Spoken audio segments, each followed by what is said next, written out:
तो मित्रों, सम्राट की तीसरी सभा है। सम्राट फिर से मैं नहीं हूँ, सम्राट आप लोग हैं। और ये प्रयास है actually Samrat sustainable and affordable mains answer writing है। एक बात मैं बहुत क्लियर कर देना चाहता हूँ विनम्रतापूर्वक कि आज मुझे बड़ी थोड़ी सी एक सेल्फिश वाला भाव आया। अभी तक लग रहा था सम्राट से सिर्फ बच्चों का फ़ायदा हो रहा है, क्योंकि भाई आप समझ ही रहे हैं 250 का कंट्रीब्यूशन है, वो भी रिफंड वाला है कि मिल जाएगा आपको अटेंडेंस पूरा है। तो लग रहा था स्टूडेंट्स के लिए तो बहुत फ़ायदेमंद है। आज मुझे तीसरे सेशन के दौरान लगा ये मेरे लिए ज़्यादा फ़ायदेमंद है। एज ए स्टूडेंट, मैं खुद को स्टूडेंट ही मानता हूँ, और एक स्कॉलर के नाते मैंने देखा कि अगर जैसे मुझे आज अनएम्प्लॉयमेंट और सोशल जस्टिस पे बात करनी है, फाइनेंशियल इंक्लूजन पे बात करनी है, तो मैंने लगभग इन दोनों टॉपिक्स पे अपने लगभग 1.5 घंटे दिए। इन 1.5 घंटों में एक अंदाजन अलग अलग इकोनॉमिक सर्वे, बजट के डेटा, एक्सप्रेस हिंदू और मिंट के एडिटोरियल्स मिला के एक 15 से ज़्यादा आर्टिकल से गो थ्रू हुआ, ढेर सारे फैक्ट, ढेर सारे कंपैरिजन से गो थ्रू हुआ। एक टॉपिक पे 30-40 मिनट, 1 घंटे लगभग लग ही जाते हैं, तो 1.5 घंटे का समय दिया। मैं सोच रहा था कि ना तो अपनी पढ़ाई के लिए, ना ही किसी और के यहाँ जब पढ़ाता था तो किसी और के यहाँ पढ़ाता था, लेकिन इस तरह से मैं कब पढ़ा मुझे नहीं याद आता है कि फाइनेंशियल इंक्लूजन पे मुझे सर्वे का पूरा सर्वे कर लेना है।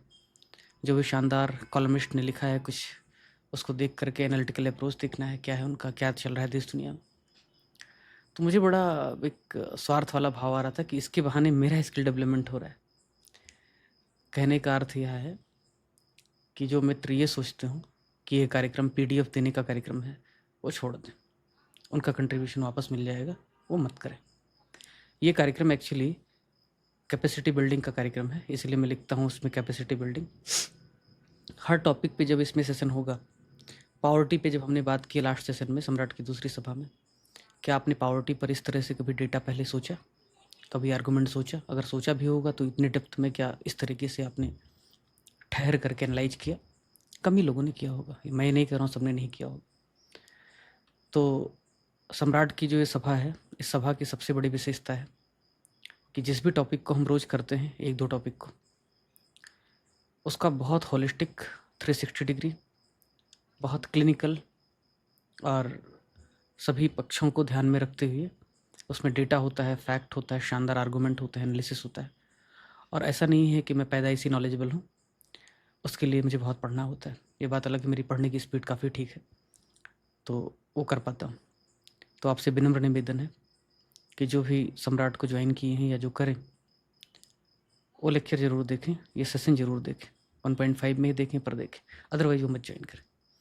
क्योंकि जो कुछ भी मैं बोल रहा हूँ मेरे लिए पॉसिबल नहीं है कि मैं आपके लिए बैठ के PDF बनाऊँगा, मेरा काम नहीं। I am a teacher basically. Team थोड़ा बहुत कर देगी PDF के फॉर्म में, वो मिल जाएगा आपको, but basically I am a teacher. आधे 1 घंटे रोज़ अगर आप नहीं निकाल सकते, नहीं देख सकते, तो मत ज्वाइन कीजिए, कोई फ़ायदा नहीं। क्योंकि मैं तो करने ही वाला हूँ, एक भी स्टूडेंट रहेगा तो भी आपको लाभ नहीं मिलेगा फिर। बस इतना सा निवेदन था। अभी शुरू करते हैं।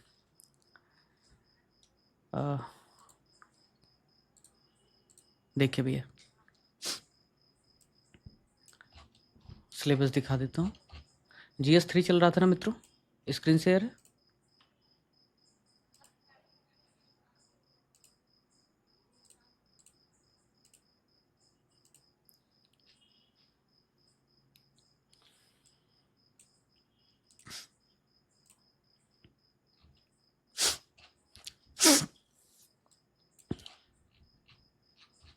किधर गया भाई? हाँ देखो, तो मित्रों स्क्रीन शेयर है ना, दिख रहा है? अभी बोल दो, दिख रहा है ना? I am not able to see you. Mute कर लो खुद को, अनुशासन बहुत जरूरी चीज़ है। अगर म्यूट नहीं करोगे ब्लॉक कर दूंगा, फिर क्लास यहाँ से क्लास से हटा दूंगा। म्यूट रखना है, ठीक है? अनुशासन में रहना है। इकोनॉमिक प्लानिंग हो गया था भैया, नीति आयोग हो गया था, सस्टेनेबल डेवलपमेंट हो गया था, पावर्टी हो गया था, है ना? आज हम बात करेंगे अनएम्प्लॉयमेंट पे और सोशल जस्टिस पे। अभी पहला ही पिलर चल रहा है इकोनॉमी का, GS3 चल रहा है। देखो ये अपनी PYQ की शोध श्रृंखला है, वहीं से सब दिखा रहा हूँ। देख भाई,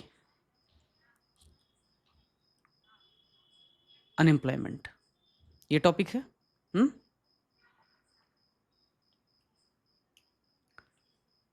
अनएम्प्लॉयमेंट, बेरोजगारी में UPPCS ने सवाल पूछा यूपी स्किल डेवलपमेंट मिशन के बारे में, क्योंकि उस समय लाए थे लोग, तो चर्चा में था, करंट अफेयर में था, पूछा इन्होंने। तो इस आधार पे हम ये सोच सकते हैं कोई मेजर स्कीम स्किल डेवलपमेंट को लेकर के होगी तो उस पर सवाल बन सकता है। अदरवाइज तात्विक रूप से इसमें से थीम निकालना या इसमें से क्वेश्चन प्रेडिक्ट करना सीधा सीधा बहुत प्रैक्टिकल नहीं है। दूसरा सवाल पूछा एजुकेटेड अनएम्प्लॉयमेंट के ऊपर, तो हमने सोचा कि ये एक अच्छा मुद्दा है, अच्छा थीम है, इसको कवर करेंगे। आपने कहा था कि PYQ भी कवर कराइए और फ्रेश क्वेश्चन भी। PYQ का मॉडल आंसर बनने का काम चल रहा है, मुझे अलग से कुछ नहीं करना है। लेकिन फिर मेरे ध्यान में आएगा खाली PYQ तक सीमित रहने से अच्छा है जो भी PYQ पूछा है, खाली PYQ कराएंगे तो एक PYQ कोई होगा, 2-3 PYQ जो भी पूछा है उसमें से जो भी पॉइंट है, जो भी थीम है, जो भी डायमेंशन पूछा हुआ उनको निकाला जाए, एक फ्रेश क्वेश्चन के हिसाब से उसको सेट किया जाए और उस पर डिस्कस कर दिया जाए। इसीलिए कह रहा हूँ PDF से आपका काम नहीं चलने वाला, देखना पड़ेगा लेक्चर। तो जो भी PYQ पूछा है उन सभी चीज़ों को मैं कवर कर लूँगा अपने लेक्चर में, ठीक है। तो आपका PYQ पे सवाल सीधा आएगा तो भी कर लोगे, फ्रेश क्वेश्चन दाएं बाएं आएगा तो भी कर लोगे, इससे ज़्यादा कुछ करने की ज़रूरत पड़ेगी नहीं। अगला सवाल जो इसने 2021 में पूछा, जो थोड़ा सा बेहतर सवाल था कि मेक इन इंडिया कार्यक्रम की सफलता, स्किल इंडिया कार्यक्रम की सफलता, इन सब पे पूछा उसने कि डू यू एग्री, क्या आप सहमत हैं विद स्टेटमेंट, कथन के साथ कि मेक इन इंडिया प्रोग्राम की सफलता निर्भर करती है स्किल इंडिया पर। तो ये थोड़ा सा एप्लीकेशन बेस्ड क्वेश्चन है, लेकिन उसी गवर्नमेंट ऑफ इंडिया की फ्लैगशिप स्कीम को लेकर के सवाल है। स्कीम वाइडली इन न्यूज इसलिए पूछा था। 2021 में उसने फिर पूछा अनएम्प्लॉयमेंट के ऊपर किस किस टाइप के होते हैं, गवर्नमेंट ने क्या क्या एफर्ट किए, और यही रिपीटेड सवाल। UPSC में भी कुछ ऐसे मिलते जुलते सवाल, अनएम्प्लॉयमेंट का नेचर क्या है, स्ट्रक्चर क्या है, इकोनॉमिक ग्रोथ वगैरह के बारे में उसने सवाल पूछा, और कह रहा है कि ग्लोबलाइजेशन की वजह से एम्प्लॉयमेंट में कमी आई है। तो ये सब है, ये पहला थीम है। दूसरा थीम जो है आज का, दूसरा टॉपिक है वो सोशल जस्टिस। सोशल जस्टिस में इसने फिनेंशियल इंक्लूजन से लिंक किया है। कह रहा है कि जो फाइनेंशियल इंक्लूजन है ये बहुत ज़रूरी है सोशल जस्टिस को हासिल करने के लिए। तो सोशल जस्टिस को फाइनेंशियल इंक्लूजन से लिंक किया है, जो एक अच्छा सवाल मैं मानता हूँ। इसी थीम से इंस्पायर होते हुए मैंने सोचा भाई 2023 में तो इसने पूछा नहीं फिर कुछ, फिर मुझे ध्यान में आया कि अच्छा फाइनेंशियल इंक्लूजन को सोशल जस्टिस से अगर लिंक कर रहा है तो इस साल गवर्नमेंट ऑफ इंडिया की एक फ्लैगशिप स्कीम जिसका नाम है, क्या नाम है बताओ, जनधन योजना। क्या नाम है? प्रधानमंत्री जनधन योजना। इसमें लगभग 53 करोड़ अकाउंट खुल चुके थे और गवर्नमेंट ने इसको बहुत बड़ी सफलता के रूप में पेश किया, और है भी अनडाउटेडली। और मैं देख रहा हूँ कि जब से जनधन का अनाउंसमेंट हुआ है उसके बाद ढेर सारे digital public infrastructure like UPI वगैरह, फाइनेंशियल इंक्लूजन के बाकी efforts like serving the unserved, banking penetration, insurance, ढेर सारी स्कीम्स चलाई जा रही गवर्नमेंट के द्वारा। तो कहीं ना कहीं फाइनेंशियल इंक्लूजन और सोशल जस्टिस का एक जो थीम है उस पर मुझे एक आने वाले समय में 2024 के मेंस पे या 25 के मेंस में मुझे एक अच्छी संभावना दिखी, इसलिए मैंने इस क्वेश्चन को पिक किया और हमने कहा इसको हम होलिस्टिकली डिस्कस करेंगे। ठीक है भैया, तो अभी पहले हम सोशल जस्टिस में जो टॉपिक है फाइनेंशियल इंक्लूजन और सोशल जस्टिस का जो कोरिलेशन है इसके इर्द गिर्द पूरा हम डिस्कस कर लेते हैं। फिर हम जो दूसरा क्वेश्चन डिस्कस करने वाले हैं वो डिस्कस करने वाले हैं यहाँ पे अनएम्प्लॉयमेंट वगैरह को लेकर के। और हमने सोचा है कि अनएम्प्लॉयमेंट में जिस तरीके से सवाल पहले इसने पूछा है स्किल इंडिया वगैरह को ध्यान में रखते हुए, उसी को ध्यान में रखते हुए मैं भी क्वेश्चन डिस्कस करूँगा। क्या क्वेश्चन डिस्कस करूँगा कि तमाम प्रयासों के बावजूद भारत में जो स्किल डेवलपमेंट है, कौशल विकास की जो दर है वो लगभग 4% पे बनी हुई है। क्या क्या प्रयास हुआ है, इन सब चीज़ों पे हम बात करेंगे। तो पहले चर्चा करेंगे हम इस सवाल पर, और इसी सवाल के सहारे हम पूरा इसका 360 डिग्री एनालिसिस कर डालेंगे। सवाल क्या है मित्रों? सवाल है, जनधन योजना ने वित्तीय समावेशन में किस हद तक मदद की? लैंगिक असमानता, डिजिटल डिवाइड, ग्रामीण शहरी और क्षेत्रीय असमानता अभी भी इस मार्ग में प्रमुख चुनौतियां बनी हुई हैं। इससे निपटने के लिए नीतिगत उपायों पर चर्चा कीजिए। टू व्हाट एक्सटेंट जनधन योजना helped in financial inclusion, gender gap. अच्छा, तो पहला इसका जो डायमेंशन हो गया, आप लोग कहते हो ना कि समझ में नहीं आता है कि क्वेश्चन लिखना कैसे है, क्या लिखना है, कई बार ये सुनने को मिलता है। तो जिन लोगों को ये दिक्कत हो फिर से सुने ध्यान से, अभी सुन लो नहीं तो बाद में फिर कहोगे कि समझ में नहीं आया। सवाल कह रहा है टू व्हाट एक्सटेंट है जनधन योजना हेल्प्ड इन फाइनेंशियल इंक्लूजन। ये इसका हो गया, ये 12 मार्क्स में ही आएगा, बड़ा क्वेश्चन है। टू व्हाट एक्सटेंट, किस हद तक जनधन योजना ने हेल्प किया है फाइनेंशियल इंक्लूजन में। तो वित्तीय समावेशन में जनधन ने कैसे मदद की है, टू व्हाट एक्सटेंट कह रहा है, इसका मतलब है 100% तो मदद की नहीं है। सवाल में ही सवाल है एक्चुअली कि टू व्हाट एक्सटेंट। तो खुद कह रहा है कि भाई पूरा तो मदद किया नहीं है लेकिन मदद किया है, तो जितना मदद किया है वो बता दो। ये पहला डायमेंशन हो गया। फिर वो खुद ही कह रहा है कि भाई पूरा तो मदद नहीं किया और उसके पीछे कारण है जेंडर गैप, उसके पीछे कारण है डिजिटल डिवाइड, उसके पीछे कारण है गांव और शहरों में असमानता, उसके पीछे कारण है ढेर सारे बाकी जो गैप्स हैं, डिविजन्स हैं। ये बता रहा है ये कारण है जिसकी वजह से पूरी तरह से फाइनेंशियल इंक्लूजन हो नहीं पाया। तो पहला डायमेंशन ये हो गया। दूसरा डायमेंशन से पहले इसने कारण बता दिया है कि ये प्रॉब्लम है। तो कहाँ इन प्रॉब्लम को दूर करने के लिए कुछ पॉलिसी वगैरह चेंज कर सकते हो क्या, कुछ नीतियाँ वगैरह बना सकते हो क्या जिससे कि इन प्रॉब्लम से निपटा जा सके, तो उन पॉलिसीज को बताओ। तो पहला डायमेंशन है कि जनधन योजना ने कैसे मदद किया है वित्तीय समावेशन को, ये बता देना है। दूसरा जो है डायमेंशन जो है नीतियाँ या पॉलिसीज बतानी है ताकि जेंडर गैप दूर हो सके, डिजिटल डिवाइड दूर हो सके, रूरल और अर्बन गैप दूर हो सके, फाइनेंशियल इंक्लूजन के राह में जो बाधाएं हैं ये। तो 2 डायमेंशन है इस सवाल में। ऑफ कोर्स इंट्रोडक्शन जो होगा, मैंने बार बार कहा है 3 टाइप का introduction, data based, definition based और कॉन्टेक्चुअल सिग्निफिकेंस बेस्ड। इस क्वेश्चन में तीनों टाइप का जो डेफिनेशन है उसको आपको एकुमुलेट करके मिक्स करके लिखना है। डेटाबेस कैसे, 53 करोड़ जनधन अकाउंट खुला है, उस डेटा को यूज कर लीजिए। कॉन्टेक्चुअल सिग्निफिकेंस बेस कैसे, जनधन योजना के लगभग 10 साल पूरे हुए और बहुत बड़ी अचीवमेंट हुई 53 करोड़ वाला। कॉन्टेक्चुअल सिग्निफिकेंस हो गया, डेटा हो गया। डेफिनेशन, फाइनेंशियल इंक्लूजन को लेकर के आप एक लाइन लिख दीजिए कि किस तरह से ये भारत में विमेन को, अनसर्व लोगों को, मार्जिनाइज लोगों को हेल्प कर रहा है। ठीक है, तो ये डेफिनेशन आपका हो जाएगा। डेफिनेशन मैं ही बता देता हूँ, आप अपने हिसाब से बाद में लिख लीजिएगा। अगर मैं इसमें डेफिनेशन लिखता तो कैसे लिखता कि हाल ही में जारी रिपोर्ट के अनुसार भारत में कुल 53 करोड़ लोगों के जनधन अकाउंट को खोला गया है, जिसमें से 56% हिस्सेदारी महिलाओं की है। ये दिखाता है कि ये वित्तीय समावेशन या फाइनेंशियल इंक्लूजन की दिशा में एक मील का पत्थर साबित हुआ है। इस तरीके से कुछ आप लिख सकते हो। डेटा भी है, कंटेक्चुअल सिग्निफिकेंस भी है और फाइनेंशियल इंक्लूजन के बारे में बातचीत भी है। तो दूँ 7 मिनट लिखने के लिए तुम्हें, रेडी हो, ऑल सेट? समझ में आया सवाल को कैसे अटेम्प्ट करना है, ये बाद में फिर से पूछोगे? हाँ, सवाल सबको समझा? कोई ऐसा है जिसको सवाल नहीं समझा तो समझा देता हूँ फिर से। कोई मित्र इंटरेक्टिव रहो, नहीं तो फिर मैं रिकॉर्ड करके डाल दूँ। सबको समझ गया ना? सर आ गया। हाँ तो समझ गया। ठीक, कुछ लोगों ने मैसेज किया है मुझे पर्सनली, इसलिए बोल रहा हूँ, नहीं फिर डांटूंगा अगर तब बोलोगे तो। अभी पूछो, चलो 7 मिनट मतलब वही 10:33, 10:40 पे मिलता हूँ तुमसे।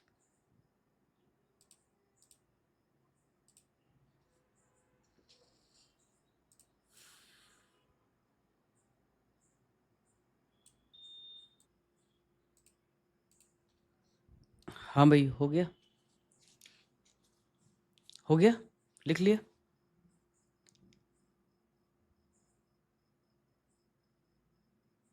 लिख लिया सबने?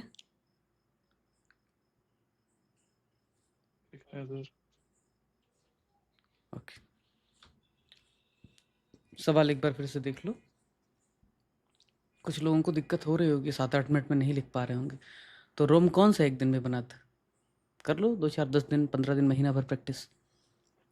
ये मंथली प्रोग्राम है, 1 महीने तक लिख के देखो, अगले महीने इंप्रूव हो जाएगा। रोज लिखोगे तब होगा ना। कॉपी अपने ग्रुप में सबमिट करो, पता तो चले तुम करते हो। हाँ, अगर लग रहा हो नहीं अपमान हो रहा है, कोई ख़राब कॉपी देखेगा तो नाम बदल लो अपना। जनधन योजना ने वित्तीय समावेशन में किस हद तक मदद की? पहला सवाल कि फाइनेंशियल इंक्लूजन में जनधन योजना ने क्या मदद की। फिर ये प्रॉब्लम भी बता रहा है कि भाई digital divide, gender divide, rural urban divide, regional divide, ये चैलेंजेस हैं इसके। इनसे निपटने के लिए क्या उपाय किए जा सकते हैं पॉलिसी बेस्ड, इस पर चर्चा करनी। आओ करते हैं। पहला डायमेंशन है कि जनधन योजना ने फाइनेंशियल इंक्लूजन में किस तरह से मदद की। तो मैंने सोचा कि आप आंसर बहुत अच्छा लिख सको अपने एग्जाम में, और मैं वो गोल गोल पाई चार्ट का बड़ा विरोधी हूँ, मैं ग्राफ का बड़ा समर्थक हूँ। ग्राफ कैसा ग्राफ होना चाहिए?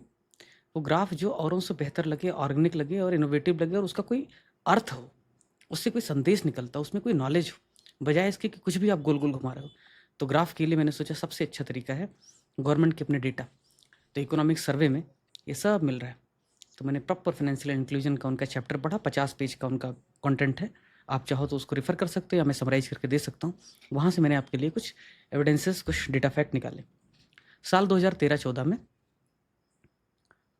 जब ये शुरू हुआ, 2014 में 28 अगस्त को ऑफिशियली, उसके बाद से 10 सालों में लगभग 53 करोड़ जनधन अकाउंट खोले गए। इसके फ़ायदे क्या हुए? क्योंकि सवाल पूछ रहा है किस तरह से फाइनेंशियल इंक्लूजन हुआ। पहला फ़ायदा हुआ सर्विंग द अनसर्व्ड। महिलाएं जिनका फाइनेंशियल इंक्लूजन नहीं हो पाया था उस हद तक, उस समय तक, उनमें से 53 करोड़ में से 28 करोड़ महिलाओं के खाते खोले गए। दूसरा, जब जनधन अकाउंट खोला गया उसके बाद से सरकार ऐसा दावा करती है कि, अगर मैं आपको डेटा दिखाऊं,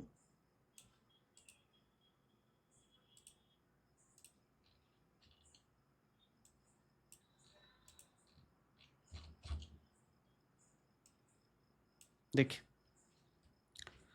सरकार कह रही है कि 29 करोड़ विमेन जो है वो इसकी बेनिफिशरी। और जब से जनधन खोला गया तब से जो मनी मल्टीप्लायर है, मनी मल्टीप्लायर मतलब 100 रुपये जो हैं आपके पास, अगर इस महिला के पास 100 रुपये पड़े रहते तो ये 100 रुपये बस 100 रुपये ही रहते। लेकिन उसने जब बैंक में रखा तो बैंक में रखते ही आप देखें यहाँ पे 2013-14 में जो मनी मल्टीप्लायर था वो 4 के आसपास था, थोड़ा ज़्यादा हुआ था यहाँ पे। जब ये स्कीम आई थी उसके पहले देखो आप यहाँ पे 12-13 की बात कर लो, लगभग 4 के आसपास था, 4-4.5 के आसपास। वो मनी मल्टीप्लायर बढ़ता हुआ दिखा आपको, और वो 2018 में पीक पे पहुँचा 6.5। तो 1 रुपये के 6.5 रुपये यहाँ पे हो रहे हैं। तो पहला जो फ़ायदा हुआ वो हुआ मनी मल्टीप्लायर का। दूसरा फ़ायदा हुआ कि महिलाओं का जो जेंडर इंक्लूजन हुआ, जो जेंडर जस्टिस हुआ, वो हुआ। तीसरा, इस जनधन स्कीम का जो फ़ायदा है फाइनेंशियल इंक्लूजन में, वो ये है कि जो 53 करोड़ खाते खोले गए, इसके माध्यम से सरकार को 2,31,000 करोड़ रुपए मिले। और जब ये पैसे सरकार को मिले तो सरकार ने क्या किया, बैंकिंग सर्विसेज को रूरल एरियाज में, सेमी अर्बन एरियाज में एक्सपेंड करना शुरू किया। और उसका नतीजा क्या हुआ, और ये सब आप लिख के आओगे। पहला डायमेंशन जेंडर जस्टिस या जेंडर इंक्लूजन, दूसरा डायमेंशन मनी मल्टीप्लायर इफेक्ट, तीसरा डायमेंशन रीजनल या क्षेत्रीय असमानता में कमी हुई, क्योंकि 2013 में सिर्फ 1,05,000 ब्रांचेस थे कॉमर्शियल बैंक्स के, शेड्यूल कॉमर्शियल बैंक के। अब शेड्यूल कॉमर्शियल बैंक क्या होता है आप पढ़ लेना, रिजर्व बैंक की अपनी जो एक धारा है पर्टिकुलर, उसमें आने वाले जो बैंक्स हैं उनको शेड्यूल कॉमर्शियल बैंक कहा जाता है, उस पर्टिकुलर शेड्यूल में जो बैंक्स। तो नंबर ऑफ ब्रांचेज जो 1,05,000 था 2013 में, वो बढ़ करके 46% बढ़ करके 2023 में 1,54,000 हो गए। और इसमें से मोस्ट ऑफ द जो ब्रांचेस थे और रूरल और सेमी अर्बन एरियाज में आए। तो क्या हुआ, इससे क्षेत्रीय असमानता में भी कमी आई। और यही तो उद्देश्य था फाइनेंशियल इंक्लूजन का, कि रीजनल डिस्पैरिटी कम हो, जेंडर गैप कम हो। और क्या फ़ायदा हुआ, पहले जब लोगों के पास बैंक अकाउंट ही नहीं था, कुछ वैसे हुआ कि मान लो मेरे पास दाँत ही नहीं और आपने मुझसे कहा भुट्टा खाओ, तो काम तो होगा नहीं। पहले आपने मेरा दाँत लगवाया, उसके बाद आपने कहा भुट्टा खाओ। तो सरकार ने पहले दाँत दी लोगों को जनधन अकाउंट के रूप में, बैंक अकाउंट के रूप में। फिर सरकार ने क्या कहा कि चलो पेमेंट सोल्यूशन लेके आते हैं, जैसे कि यूपीआई। और इसके लिए जो आप डायमेंशन लिखोगे, सिर्फ ज्ञान नहीं दे रहा हूँ आपको, डायमेंशन भी आपको मैं स्ट्रक्चर भी सिखा रहा हूँ। 3 पॉइंट हो गए, रीजनल डिस्पैरिटी कम हुई, क्षेत्रीय असमानता कम हुई। चौथा जो पॉइंट लिखोगे वो लिखोगे डिजिटल पब्लिक इंफ्रास्ट्रक्चर का विकास, डीपीआई का विकास। डिजिटल और हिंदी वाले माध्यम वाले मित्र मेरे ऐसे लिख के आना, डिजिटल पब्लिक, कुछ और मत लिख के आना, अवसंरचना लिख देना या इंफ्रास्ट्रक्चर का विकास। जैसे ही जनधन अकाउंट हो गया, दांत हो गए, भुट्टा खाने के लिए सरकार ने यूपीआई लॉन्च कर दिया 2 साल बाद ही।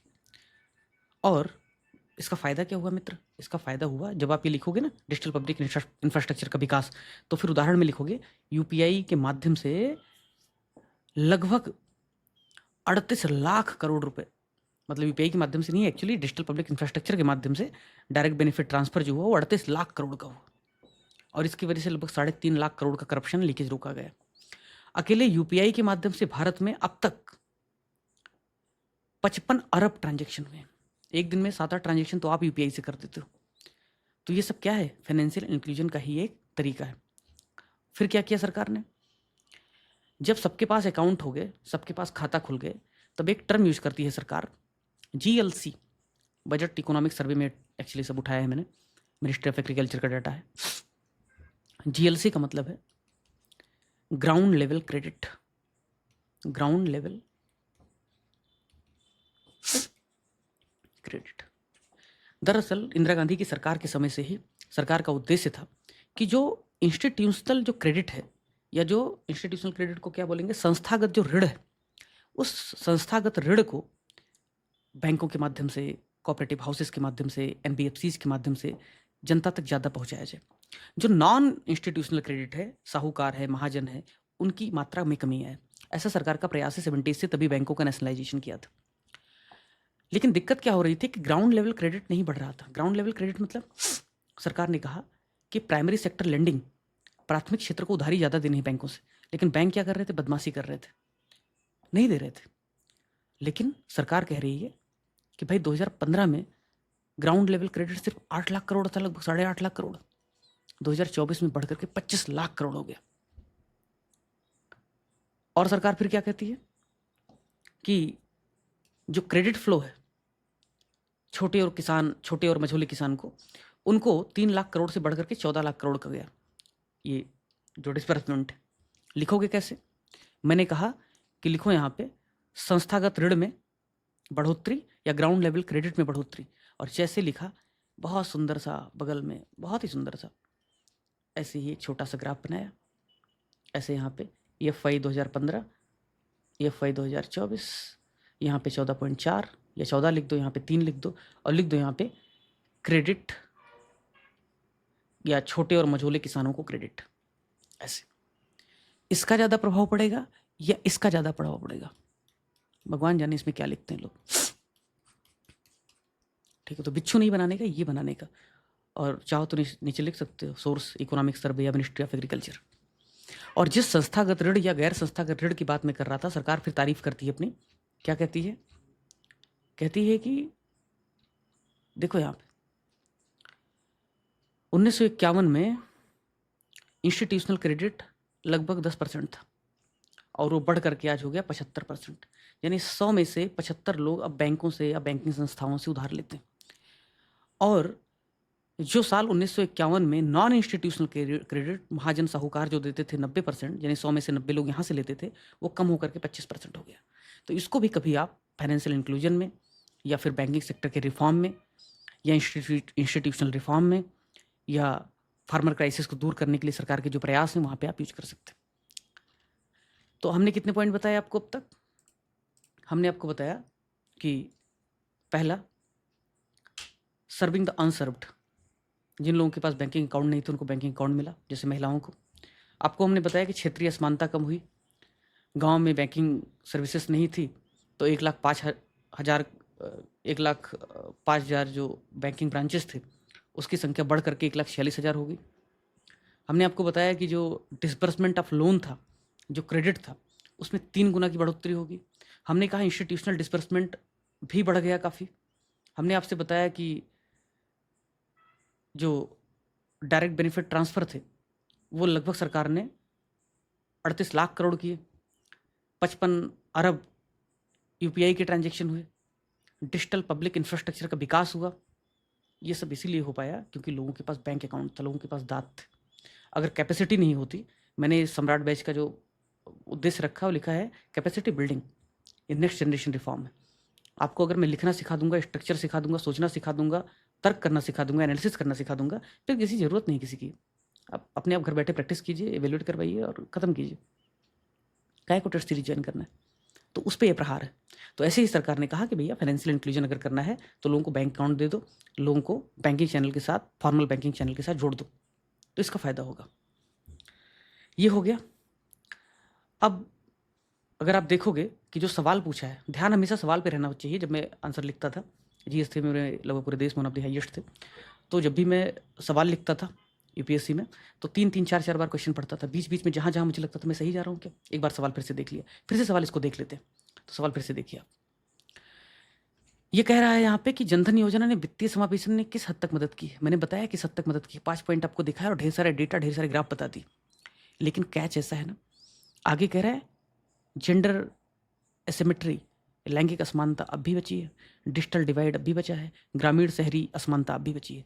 मजे की बात है, जब मैंने कहा कि वित्तीय समावेशन में जनधन ने मदद किया है, तब हमने जेंडर जो गैप कम हुआ है उसको भी जिक्र किया, 28 करोड़ खाते खोले गए। डिजिटल डिवाइड जो कम हुआ है उसकी भी मैंने जिक्र किया, डिजिटल पब्लिक इंफ्रास्ट्रक्चर। ग्रामीण शहरी जो गैप कम हुआ है 1,05,000 करोड़ से, 1,05,000 जो बैंकिंग नेटवर्क थे उससे बढ़कर 1,46,000 जो बैंकिंग ब्रांचेज हो गए हैं, उसका भी जिक्र किया। यानी जिन 3 पॉइंट पे कंसर्न व्यक्त किया है क्वेश्चन में, उन तीनों पॉइंट की जो उपलब्धियां वो मैंने बता दिया है जनधन योजना में। लेकिन फिर भी चैलेंजेस तो हैं, ऐसा क्वेश्चन कह रहा है। तो उनसे निपटने के लिए क्या उपाय किए जा सकते हैं? उनसे निपटने के लिए आप क्या कर सकते हैं? उनसे निपटने के लिए पॉलिसीगत, अब क्वेश्चन कह रहा है साफ साफ पॉलिसी बेस्ड, नीतिगत सुधार बताने हैं आपको। क्या नीतियां बनाई जा सकती? पहला, पॉलिसी जब बनती है तो बड़े लेवल पे, मैक्रो लेवल पे बनती है। पॉलिसी ऐसे नहीं बनती है कि किसी को लोन नहीं मिला तो चलो उसको पेनल्टी लगा दो, ऐसे पॉलिसी नहीं होती है। पॉलिसी बड़े लेवल पे होती है, मैक्रो लेवल पे होती है। पहला, भारत में अब भी 1,46,000 जो बैंक ब्रांचेज आप देख रहे हैं, उनका कंसंट्रेशन टायर 1 और टायर 2 सिटीज़ तक लिमिटेड है। आज भी उनके बैंकिंग के ब्रांचेज बहुत छोटे छोटे कस्बों तक नहीं पहुंच पाई। अगर पहुंच पाई है तो कुछ सरकारी बैंक से एक आध, और बहुत भीड़ लगी रहती है, दिन भर भीड़ लगी रहती है। आप देखो तो मुंबई के बैंक ब्रांच में जाओ, आप बैठ के देखो, वहाँ पे भीड़ ही नहीं रहती। लेकिन वहीं आप बस्ती के बैंक ब्रांच में जाओ तो पसीना पसीना हो जाओगे आप। बैंकिंग सर्विस है। और ये विषयांतर हो जाएगा, लेकिन मैं आपको बताऊं कि चाहे वह भगीरथ प्लस के हो, चाहे सम्राट के हो, चाहे आप अग्नि परीक्षा के हो, कोई भी स्टूडेंट कभी भी मैसेज करता है with in a few minutes, कभी कभी लेट हो जाए, थोड़ा बहुत बात अलग है, with in a few minutes कोई ना कोई टीम मेंबर या मैं इमीडिएट न सिर्फ जवाब देते हैं, उसकी प्रॉब्लम को सॉल्व करते हैं विद इन फ्यू मिनट्स। कभी कोई तो सेकंड भी नहीं होता है। कल सवेरे 5 बजे कोई मैसेज कर रहा था, उसको डाटा भी, फिर उसका सोल्यूशन भी बताया उस, तो क्योंकि मैं काम ही कर रहा था। क्यों? क्योंकि मैं मानता हूँ ये एजुकेशन सेक्टर भी एक सर्विस है, सेवा है। और वहाँ पे अगर आपकी चिंता का समाधान नहीं हो पाता है ठीक से, आपको अच्छा सीमलेस एक्सपीरियंस नहीं आता है, तो क्या ही पढ़ोगे आप? तो सारा उद्देश्य है क्वालिटी तो अच्छी हो ही, लेकिन साथ साथ में सेवा भी अच्छी हो। ऐसा थोड़ी है कि 3 दिन बाद आपको मैसेज का जवाब मिले। तो बैंकिंग सेक्टर में जो सर्विस है कि भाई आपको वेलकम किट मिल गया, आप जैसे गए बैंक ब्रांच में, आपको वेलकम किट मिल गया, उसमें क्रेडिट कार्ड भी है, उसमें डेबिट कार्ड भी है, उसमें रुपए कार्ड भी है, उसमें पासबुक भी है, उसमें चेकबुक भी है, उसमें सब कुछ है, ओवरड्राफ्ट फैसिलिटी भी है। वो ज़्यादा अच्छा रहेगा या बैंक के बार बार चक्कर लगाएंगे? लोन लेना है, प्री अप्रूव्ड आपको लोन मिल गया बैंक एक क्लिक पे, वो ज़्यादा अच्छा है या बार बार फॉर्म भर रहे हैं, चक्कर लगा रहे हैं, फिर फील्ड ऑफिसर को पैसे खिला रहे हैं? सरकार को अब भी चाहिए कि रूरल एरियाज में भी collateral free loan, overdraft facilities, accident insurance coverage, जो भी सरकार स्कीम्स चला रही है उनका पेनिट्रेशन हो। और ये मैं नहीं कह रहा हूँ, ये कौन कह रहा है? ये कह रहा है इकोनॉमिक सर्वे। और कुछ आर्टिकल्स दिखाता हूँ आपको, देख भाई क्या कह रहे हैं। हमें ज़रूरत है इकोसिस्टम को बेहतर बनाने की, फाइनेंशियल इकोसिस्टम को बेहतर बनाने की, ताकि बेहतर इंक्लूजन हो सके। और कैसे हो पाएगा? पहला वो कह रहा है कि भाई प्राइवेट सेक्टर की इन्वॉल्वमेंट को बढ़ाओ। इसका मतलब है कि प्राइवेट सेक्टर में प्राइवेट बैंक्स, यस बैंक की भी ब्रांच खोलो, एचडीएफसी की भी ब्रांच खोलो। क्योंकि ये तो शहरों से दूर जाते ही नहीं, गाँव में जाते ही नहीं, उनको प्रॉफिट ही नहीं होता है बेचारों को, क्योंकि ये ज़्यादा लोन देते हैं, बड़ी मात्रा में लोन देते हैं, ज़्यादा इनको इंटरेस्ट मिलता है, उनको कोई मज़ा ही नहीं आता है किसान क्रेडिट कार्ड को इशू करने में। इनको भी बताओ वहाँ खोलो तुम जाके ब्रांच, मैंडेटरी कर दो। और फिर क्या करो, एनबीएफसीज, नॉन बैंकिंग फाइनेंशियल जो इंस्टीट्यूशंस हैं उनको भी प्रमोट करो कि वो भी इनको लोन दें। क्यों? क्योंकि बैंक्स जनरली क्या करते हैं, जिनके पास कोलेट्रल है, जिनके पास खेती है, जिनके पास गहने हैं, जेवर है, उनको लोन देते हैं, अदरवाइज नहीं देते। नॉन बैंकिंग फाइनेंशियल जो हाउसेस हैं वो इंटरेस्ट रेट तो ज़्यादा लेते हैं। इंटरेस्ट रेट ज़्यादा इसलिए लेते हैं क्योंकि वो खुद बेचारे, उनके पास तो कोई डिपॉजिट आता नहीं है, जनता उनके पास डिपॉजिट रखती नहीं है, वो खुद बैंकों से उधार लेते हैं, खुद मार्केट से पैसा उठाते हैं, बारो करते हैं, और फिर इकोनॉमी की सीरीज चलाएंगे तो बताएंगे एनबीएफसी के बारे में डिटेल में। वो खुद बेचारे बैंक से उधार लेते हैं, मार्केट से उधार लेते हैं, फिर जनता को देते हैं। बैंक इसलिए सस्ता लोन दे पाते हैं क्योंकि बैंक के पास डिपॉजिट आता है सीधा सीधा, और उस पर इंटरेस्ट रेट बहुत कम देते हैं सेविंग अकाउंट पे, और करंट अकाउंट पे तो बिल्कुल नहीं देते। इसलिए बैंक जो होते हैं, शेड्यूल्ड बैंक जो हैं, वो सस्ता लोन दे पाते हैं। एनबीएफसी इसलिए महंगा लोन देती हैं, लेकिन एमडीएफसी कोलेटरल उतना ज़्यादा डिमांड नहीं रखती। भारत में आजकल हर गली मोहल्ले में देखता हूँ फ़ोन आता है, इंटरनेट पे प्रचार आता है, 5 मिनट में आपको इंस्टेंट लोन मिल जाएगा, ये मिल जाएगा, वो मिल जाएगा। ये सब इंस्टेंट लोन देने वाले, कोलेटरल फ्री लोन देने वाले कौन लोग हैं? एनबीएफसीज। लेकिन इसमें फ्रॉड भी हो रहा है, क्योंकि ढेर सारे ऐसे एनबीएफसीज हैं, छोटे छोटे या बिचौलिए हैं, जो आपको लोन तो दे देते हैं कोलेटरल फ्री, लेकिन इंटरेस्ट रेट उनके 20% है, 25% है, जिस पर रेगुलेशन होना चाहिए। बाद में वो वसूली करते हैं तो फिर बहुत ज़्यादा पैसा लेते हैं। तो एनबीएफसीज का ठीक से पेनिट्रेशन हो, प्राइवेट बैंक के साथ पार्टनरशिप करो, ताकि और ज़्यादा फाइनेंशियल इंक्लूजन हो सके। और फिर क्या करना है, फाइनेंशियल लिटरेसी। बैंक अकाउंट तो खुल गया, लेकिन तुम्हें पता ही नहीं कि बैंक अकाउंट के साथ इंश्योरेंस भी होता है, तुम्हें पता भी नहीं है कि ढेर सारी गवर्नमेंट की स्कीम्स भी होती हैं उसमें। फसल बीमा योजना है, सुरक्षा बीमा योजना है, बाकी जो गवर्नमेंट की फैसिलिटीज़ हैं, स्कीम्स, वो बैंक के सहारे चालू हो सकती हैं, वो आपको पता ही नहीं है। डायरेक्ट बेनिफिट ट्रांसफ़र के बारे में आपको पता ही नहीं है, उसके लिए आपको कमीशन खिलाना पड़ता है। तो उसके लिए आप क्या करो, जागरूकता बढ़ाओ, अवेयरनेस बढ़ाओ, उनको लिटरेट करो। और क्या करो, जेंडर इंक्लूसिव सर्विसेज। बैंक में कोशिश करो कि अगर एक बैंक ब्रांच है तो वहाँ पे एक डेडिकेटेड फीमेल का काउंटर हो, जहाँ पे सिर्फ महिलाएं जाएं, ताकि उनको पुरुषों के साथ लाइन में धक्का मुक्की ना सहना पड़े। ज़्यादा ब्रांचेस खोल दो ताकि किसी को भी धक्का मुक्की ना सहना पड़े। और क्या करो, जो फाइनेंशियल प्रोडक्ट हैं, जैसे मैंने कहा रुपे कार्ड सरकार ने जारी किया, सरकार ने इंश्योरेंस स्कीम जारी की, इन सबको क्या करो, बहुत सस्ता बनाओ, बहुत सस्ता बनाओ, इतना सस्ता बनाओ कि हर कोई हासिल कर सके। क्यों ऐसा हो रहा है कि हर किसी के पास में रुपे कार्ड नहीं है भारत में अब भी? ऐसा क्यों है हर किसी के पास क्रेडिट कार्ड नहीं है? ऐसा क्यों है ओवरड्राफ्ट फैसिलिटी लोग नहीं ऑप्ट करते? क्योंकि उनको पता है इसकी कुछ तो भी हिडन कॉस्ट होगा, कुछ तो भी महंगा होगा, इसके एनुअल चार्जेज बहुत ज़्यादा होंगे। अगर ये सब कम कर दिया जाए, ट्रांजैक्शन की फ़ीस कम कर दी जाए, माफ़ कर दिया जाए, तो सब लोग इस सर्विसेज को हासिल करने के लिए एफर्ट करेंगे। ठीक, और क्या करना है,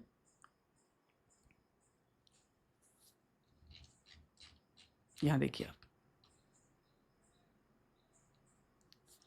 जो मैं बता रहा था नॉन बैंकिंग फाइनेंशियल हाउसेस का role, cross country comparison of bank credit to private non financial sector. Bharat की स्थिति कितनी खराब है।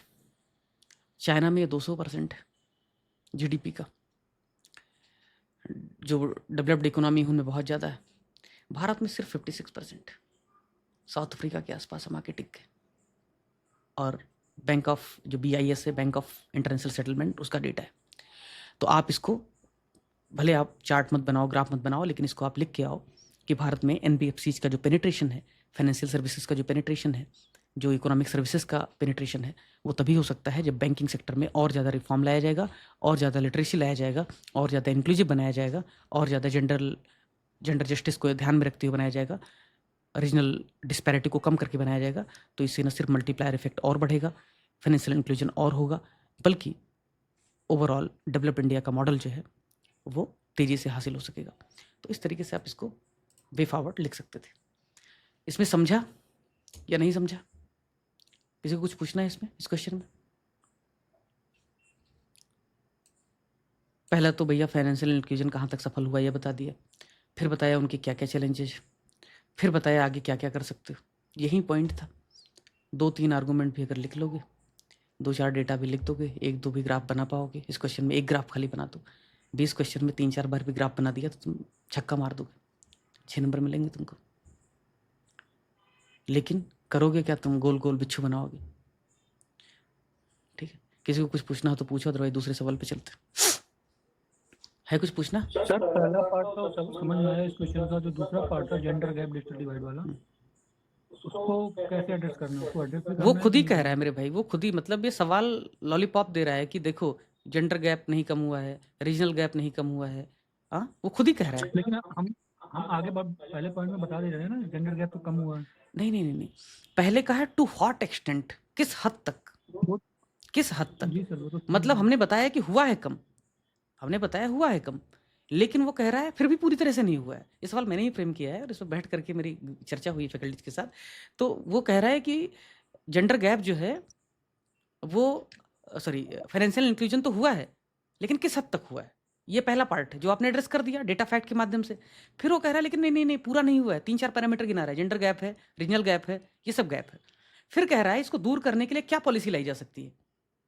तो इसको दूर करने के लिए क्या पॉलिसी, वो कह रहा है जेंडर गैप अब भी बचा हुआ है, तो जेंडर गैप को कम करने के लिए विमेन सेंट्रिक सर्विसेज लाओ। भाई जेंडर गैप को कम करने के लिए विमेन सेंट्रिक सर्विसेज लाओ, डेडिकेटेड काउंटर्स बनाओ, एक पूरा का पूरा ब्रांच विमेन के लिए डेडिकेट कर दो। वो कह रहा है फिर भी जो ये है रूरल अर्बन डिवाइड, यानी कि अभी गांव में ब्रांचेज कम हैं, तो उसके लिए क्या करो, मैंने बताया कि प्राइवेट सेक्टर के साथ टाई अप करो, HDFC को भी बोलो खोलने के लिए, एक्सिस को भी बोलो खोलने के लिए, एस बैंक को भी बोलो खोलने के लिए। तो इससे क्या होगा, सिर्फ सरकारी सेक्टर, सिर्फ SBI ही जाकर के बस्ती में ब्रांच क्यों खोले, HDFC क्यों नहीं खोलेगी, वो भी खोलेगी। ठीक है, फिर भी कह रहा है कि नहीं। सर हाँ बोलो।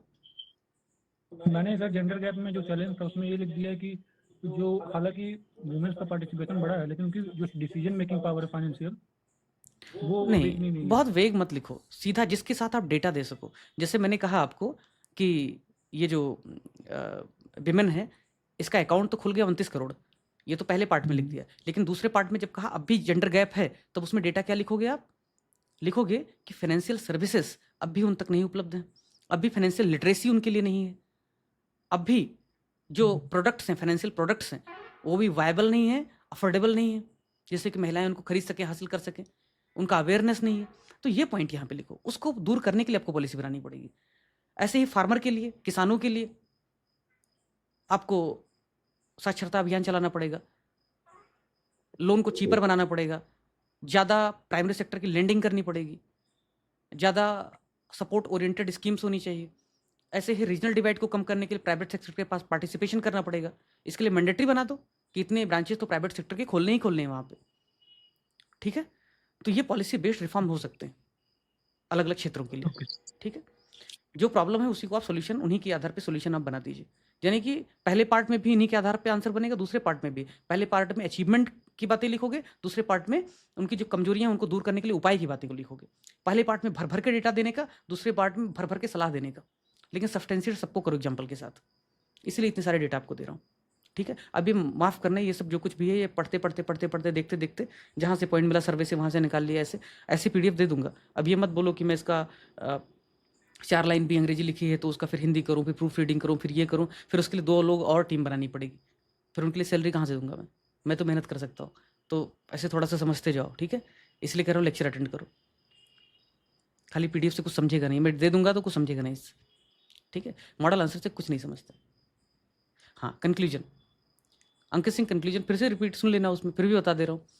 लिख देना कि पिछले 10 सालों में भारत में वित्तीय समावेशन क्वालिटी और क्वांटिटी, मात्रात्मक और गुणात्मक दोनों स्तरों पर काफ़ी बढ़ा है, लेकिन अब भी संस्थागत स्तर पर यानी स्ट्रक्चरल लेवल पे, नीतिगत स्तर पर और ग्राउंड लेवल पर भी कई चुनौतियों का सामना करना पड़ रहा है। टेक्नोलॉजी, प्राइवेट सेक्टर के साथ पार्टनरशिप करके बेहतर वित्तीय समावेशन सुनिश्चित किया जा सकता है, ऐसा भी लिख सकते हो। और जो पहला वाला मॉडल बताया था डेवलप इंडिया को कैसे अचीव कर सकते हैं, वो भी मॉडल है, सुन लेना फिर से, क्योंकि जिस जोन में जब मैं बोल रहा होता हूँ रट के तो आता नहीं हूँ, जब जो ध्यान में आता है उस हिसाब से कंक्लूजन लिख देता हूँ। ठीक है, अगला क्वेश्चन देखें। चलो गेट रेडी, लिखते हो ना, कितने लोगों ने लिखा था ये क्वेश्चन, सबमिट नहीं करते ग्रुप में इसलिए पूछ रहा हूँ। ग्रांटेड मत ले भाई, लिखा कर। सिर्फ 10 लोगों ने, तो बाकी लोग क्या कर रहे हो?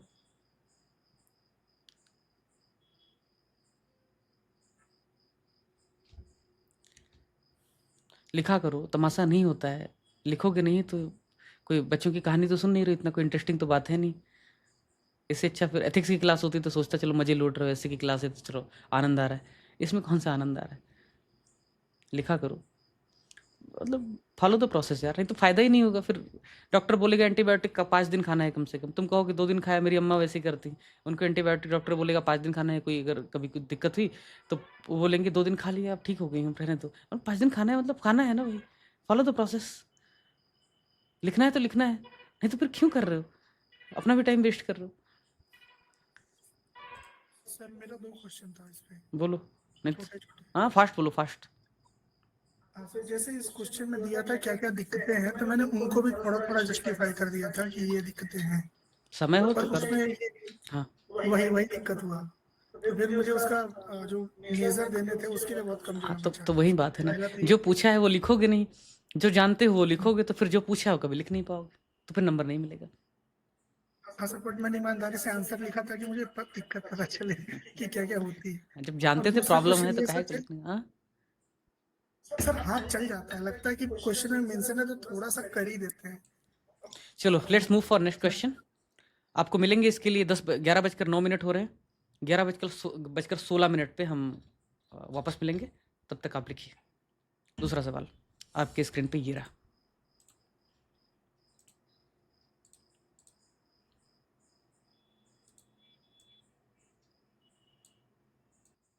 हो गया, लिख लिया? कितने लोगों ने लिखा?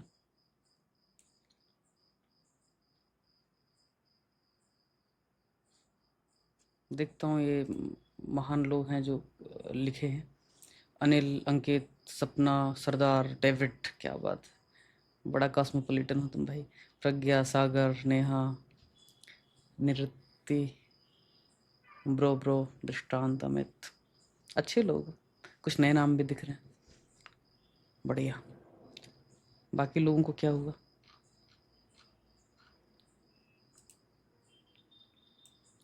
ठीक।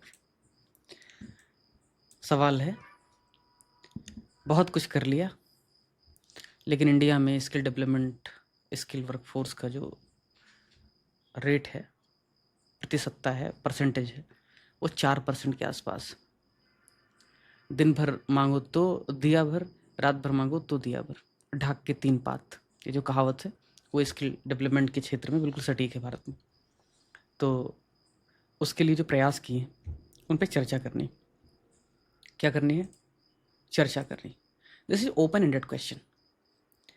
पहले तो 4% खुद ही कह रहा है भाई, ये सरकार ने क्या क्या प्रयास किया है इसकी चर्चा करनी है। तो जो प्रयास किया है वो तो बताना ही है आपको, लेकिन चूंकि 12 नंबर का क्वेश्चन है, बताना है कि फिर वो प्रयास फलीभूत क्यों नहीं हो रहा है, व्हाई इट्स नॉट बीइंग फ्रक्टिफाइड, क्यों नहीं हो रहा है, क्यों इसका फल नहीं मिल रहा है, ये बताना है। चैलेंजेस क्या क्या हैं, और फिर एक वे फॉरवर्ड को ध्यान में रखते हुए ऑप्टिमिस्टिक कंक्लूजन। सवाल को फिर से समझाता हूँ 10 सेकंड में।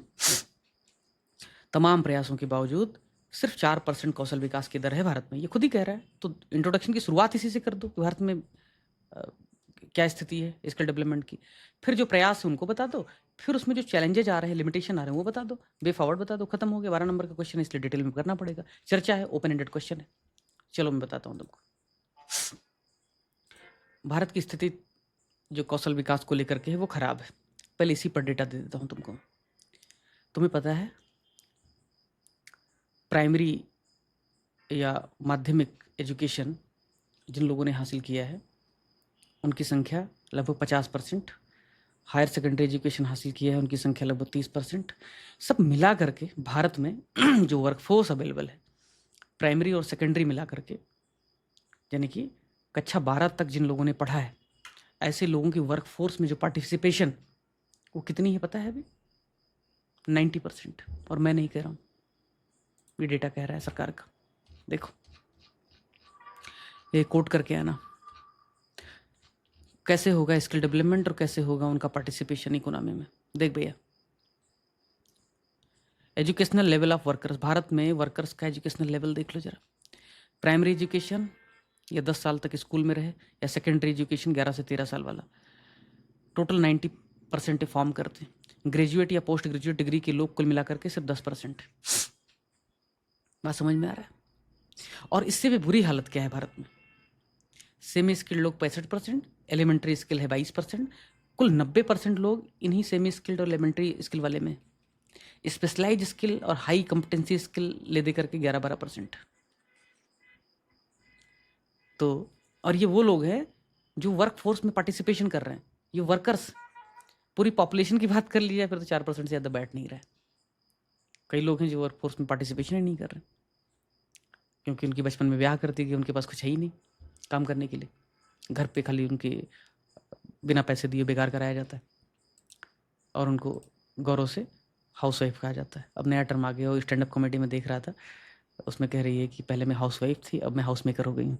ठीक है, क्या है नाम, कौन सा, प्रिया बेंस करके, हर प्रिया बेंस, देखना यूट्यूब पे। ज़्यादा उम्र की एक महिला स्टैंड अप कॉमेडियन है। इसे दिखता है कि मैं आज क्वेश्चन डिस्कस कर रहा था जीएस ने कि आईटी सेक्टर, इंफॉर्मेशन टेक्नोलॉजी ने किस तरीके से भारत में महिलाओं का विमेन एम्पावरमेंट किया है। इन्फॉर्मेशन टेक्नोलॉजी ना होता, यूट्यूब ना होता तो 50 साल की औरत स्टैंड अप कॉमेडी कर रही होती, गांव में करती तो लोग थूकते उस पर। ऐसा समाज है हमारा, ठीक है ना। तो ये भारत की स्थिति है। ये डेटा कहीं भी कोट करना, और ये मेरा डेटा नहीं है, ये लेबर फोर्स पार्टिसिपेशन का पीरियडिक डेटा है, मॉस्पी ने जारी किया है, ministry of statistics and planning implementation, जिसको इकोनॉमिक सर्वे ने कोट किया है। इकोनॉमिक सर्वे और बजट के सहारे पूरी इकोनॉमी की सीरीज, जो मेरा पिछले साल का बहुत हिट प्रोग्राम था, आधा एनरोलमेंट अस्तित्व में उसकी वजह से था, वो सीरीज में 1/3 लगभग था। उस सीरीज को मैं फिर से और बहुत अच्छे से डिजिटल बोर्ड पे लाने वाला हूँ। समय नहीं मिल पा रहा है लेकिन लाऊंगा। बीपीएससी के बच्चों को ध्यान में रखती है, थोड़ा जल्दी लाने की कोशिश। ये डेटा आप कोट कीजिएगा। उसके बाद जो स्किल डेवलपमेंट की स्थिति है उसको दिखाती हुई कुछ और डेटा है। कुछ और डेटा ऐसा है कि देखो यहाँ पे,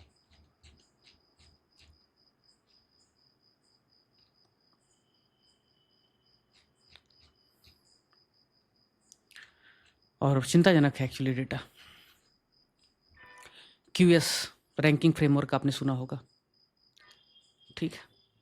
तो क्यूएस ने एक रिपोर्ट जारी किया और उसने क्या बताया पता है, कि भारत को जो स्किल फिट पैरामीटर है उसमें जो 30 कंट्रीज का सर्वे किया है उसमें सबसे नीचे की रैंकिंग दी है उसने। ये मैंने नहीं, ये दुनिया की बहुत फेमस संस्था है जिसने सर्वे किया है। 30 कंट्रीज के सर्वे में सबसे नीचे का स्थान दिया है, यानी सबसे कम स्किल फिट लोग हैं भारत में। और क्यूएसए भी कहता है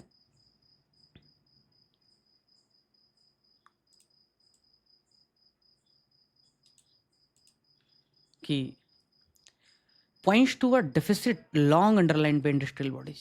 इंडस्ट्री कहती है कि हमें जैसे नौकर चाहिए, जैसे कामगार लोग चाहिए, वैसे है ही नहीं हमारे पास।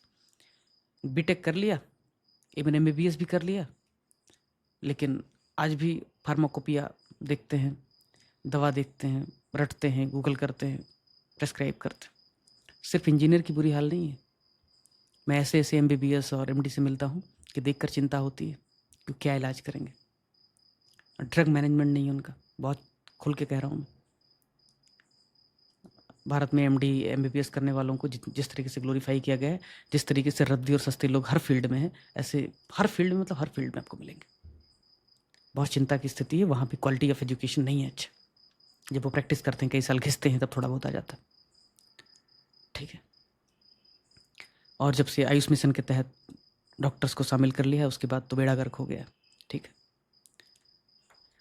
तो ये रिपोर्ट कहता है कि employers across India are highlighting a critical gap in workforce ability to meet the demand of rapidly changing economic landscape.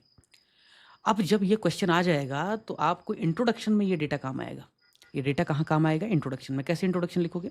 Introduction लिखोगे इस क्वेश्चन का कि भारत में, तुमको देख के बात करता हूँ, भारत में पूरी पॉपुलेशन के जो स्किल है वो लगभग 4% के आसपास बना हुआ है। हाल ही में हुए क्यूएस के सर्वे के डेटा के अनुसार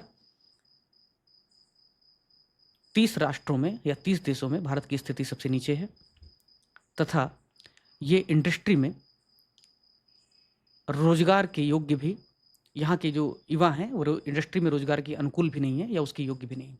इस क्यूएस के रैंकिंग को आप कोट कर सकते हैं अपने इंट्रोडक्शन में, ये दिखाने के लिए कि स्किल कि कितनी चिंताजनक स्थिति है भारत में। फिर उसके बाद में जो प्रयास कह रहा है कि भारत क्या प्रयास कर रहा है, उन प्रयासों का जिक्र कर देना है। उन प्रयासों का जिक्र कैसे करोगे? एक तो आप जिक्र करोगे पॉलिसी लेवल पे। भारत सरकार ने स्किल इंडिया मिशन चलाया है। उस स्किल इंडिया मिशन में ढेर सारे सबमिशंस, जैसे देखो क्वेश्चन था कि क्या क्या प्रयास कर रहे हैं। भारत क्या कर रहा है? स्किल इंडिया मिशन चला रहा है और इसमें कई सारी स्कीम है, सब स्कीम है, जैसे कि पीएम कौशल विकास योजना है, पीएम विश्वकर्मा योजना है, पीएम जनमन योजना है। ये सब क्या है? लोगों को स्किल करने के लिए।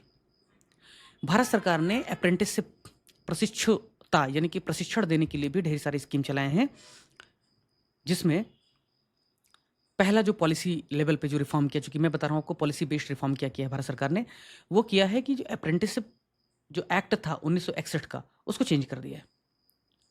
और इसकी वजह से अब तक भारत में लगभग 32 लाख से ज़्यादा लोग अप्रेंटिसशिप में या प्रशिक्षण में शामिल हैं। ये तो हो गया पॉलिसी बेस्ड रिफॉर्म, नीतिगत रिफॉर्म, नीतिगत सुधार। दूसरा भारत ने क्या प्रयास किया? चूंकि क्वेश्चन क्या कह रहा था, फिर से क्वेश्चन एक बार देख लो अगर ना समझ में आ रहा हो तो। क्वेश्चन कह रहा था भारत सरकार के प्रयास, GS3 है, उत्तर प्रदेश सरकार का प्रयास नहीं है, हाल ही में इस दिशा में किए गए प्रयास। और क्या प्रयास किए गए हैं गवर्नेंस के लेवल पे या गवर्नमेंट के लेवल पे? क्या प्रयास किए गए? Skill India digital hub, ITI का उन्नयन। ITI मतलब इंडस्ट्रियल ट्रेनिंग इंस्टीट्यूट्स जो हैं, जहाँ पे लोगों को स्किल दिया जाता है, सेमी स्किल किया जाता है, ठीक ठाक स्किल किया जाता है। ऐसे 100 से ज़्यादा ITI का अपग्रेडेशन किया जाएगा। किस मॉडल के आधार पे? हब और स्पोक के मॉडल के आधार पे। Hub spoke model economic lecture में बहुत अच्छे से मैंने कवर किया हुआ है GS3 में।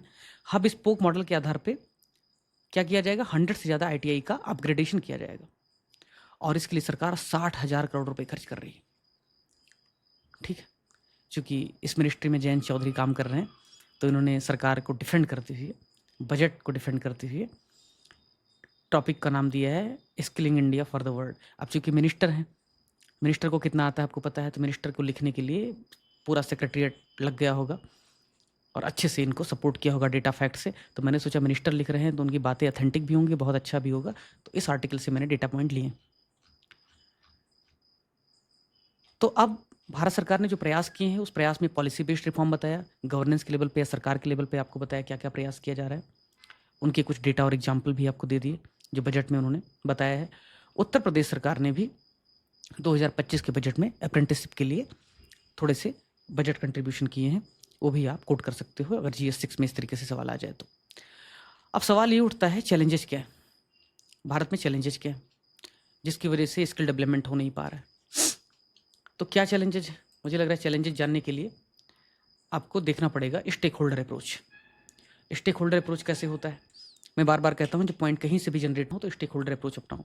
पहला, जो नौकरी पाने वाला जो एम्प्लॉई है उसके लेवल पे क्या चैलेंजेज, सरकार के लेवल पे क्या चैलेंजेज हैं जो स्किल डेवलपमेंट के लिए काम कर रही है, पॉलिसी के लेवल पे क्या चैलेंजेज है, इंडस्ट्री के लेवल पे क्या चैलेंजेज है, एजुकेशनल इंस्टीट्यूशन के लेवल पे क्या चैलेंजेज।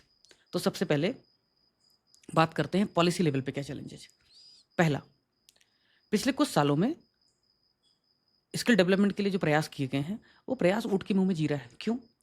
सरकार कहती है कि 50,000 लोगों को हमने पिछले साल नहीं, जब से स्किल इंडिया मिशन आया तब से हमने 50,000 लोगों को स्किल किया। आप सोचो, इतने बड़े देश में 50,000 लोगों को स्किल किया, कंप्लीटली स्किल किया, और कुछ और लोगों को और ट्रेनिंग दी।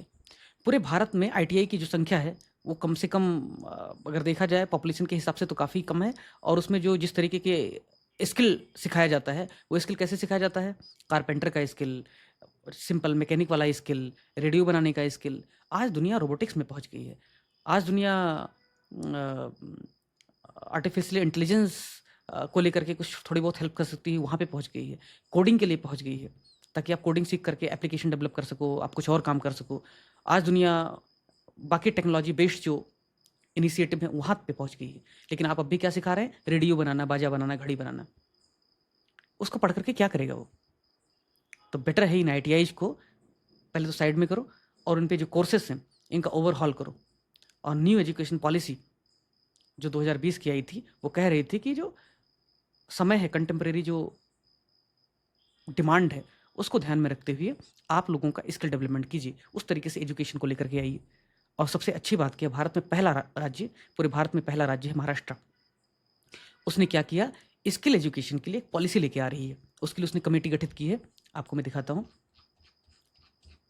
महाराष्ट्र ने क्या किया है स्किल एजुकेशन के लिए, Maharashtra to frame skill education policy forms panel. ये 15 जनवरी 2024 की खबर है, अभी तक इसकी रिपोर्ट शायद नहीं है, ये पहला है पूरे भारत में। तो इस तरीके के आपको प्रयास करने पड़ेंगे।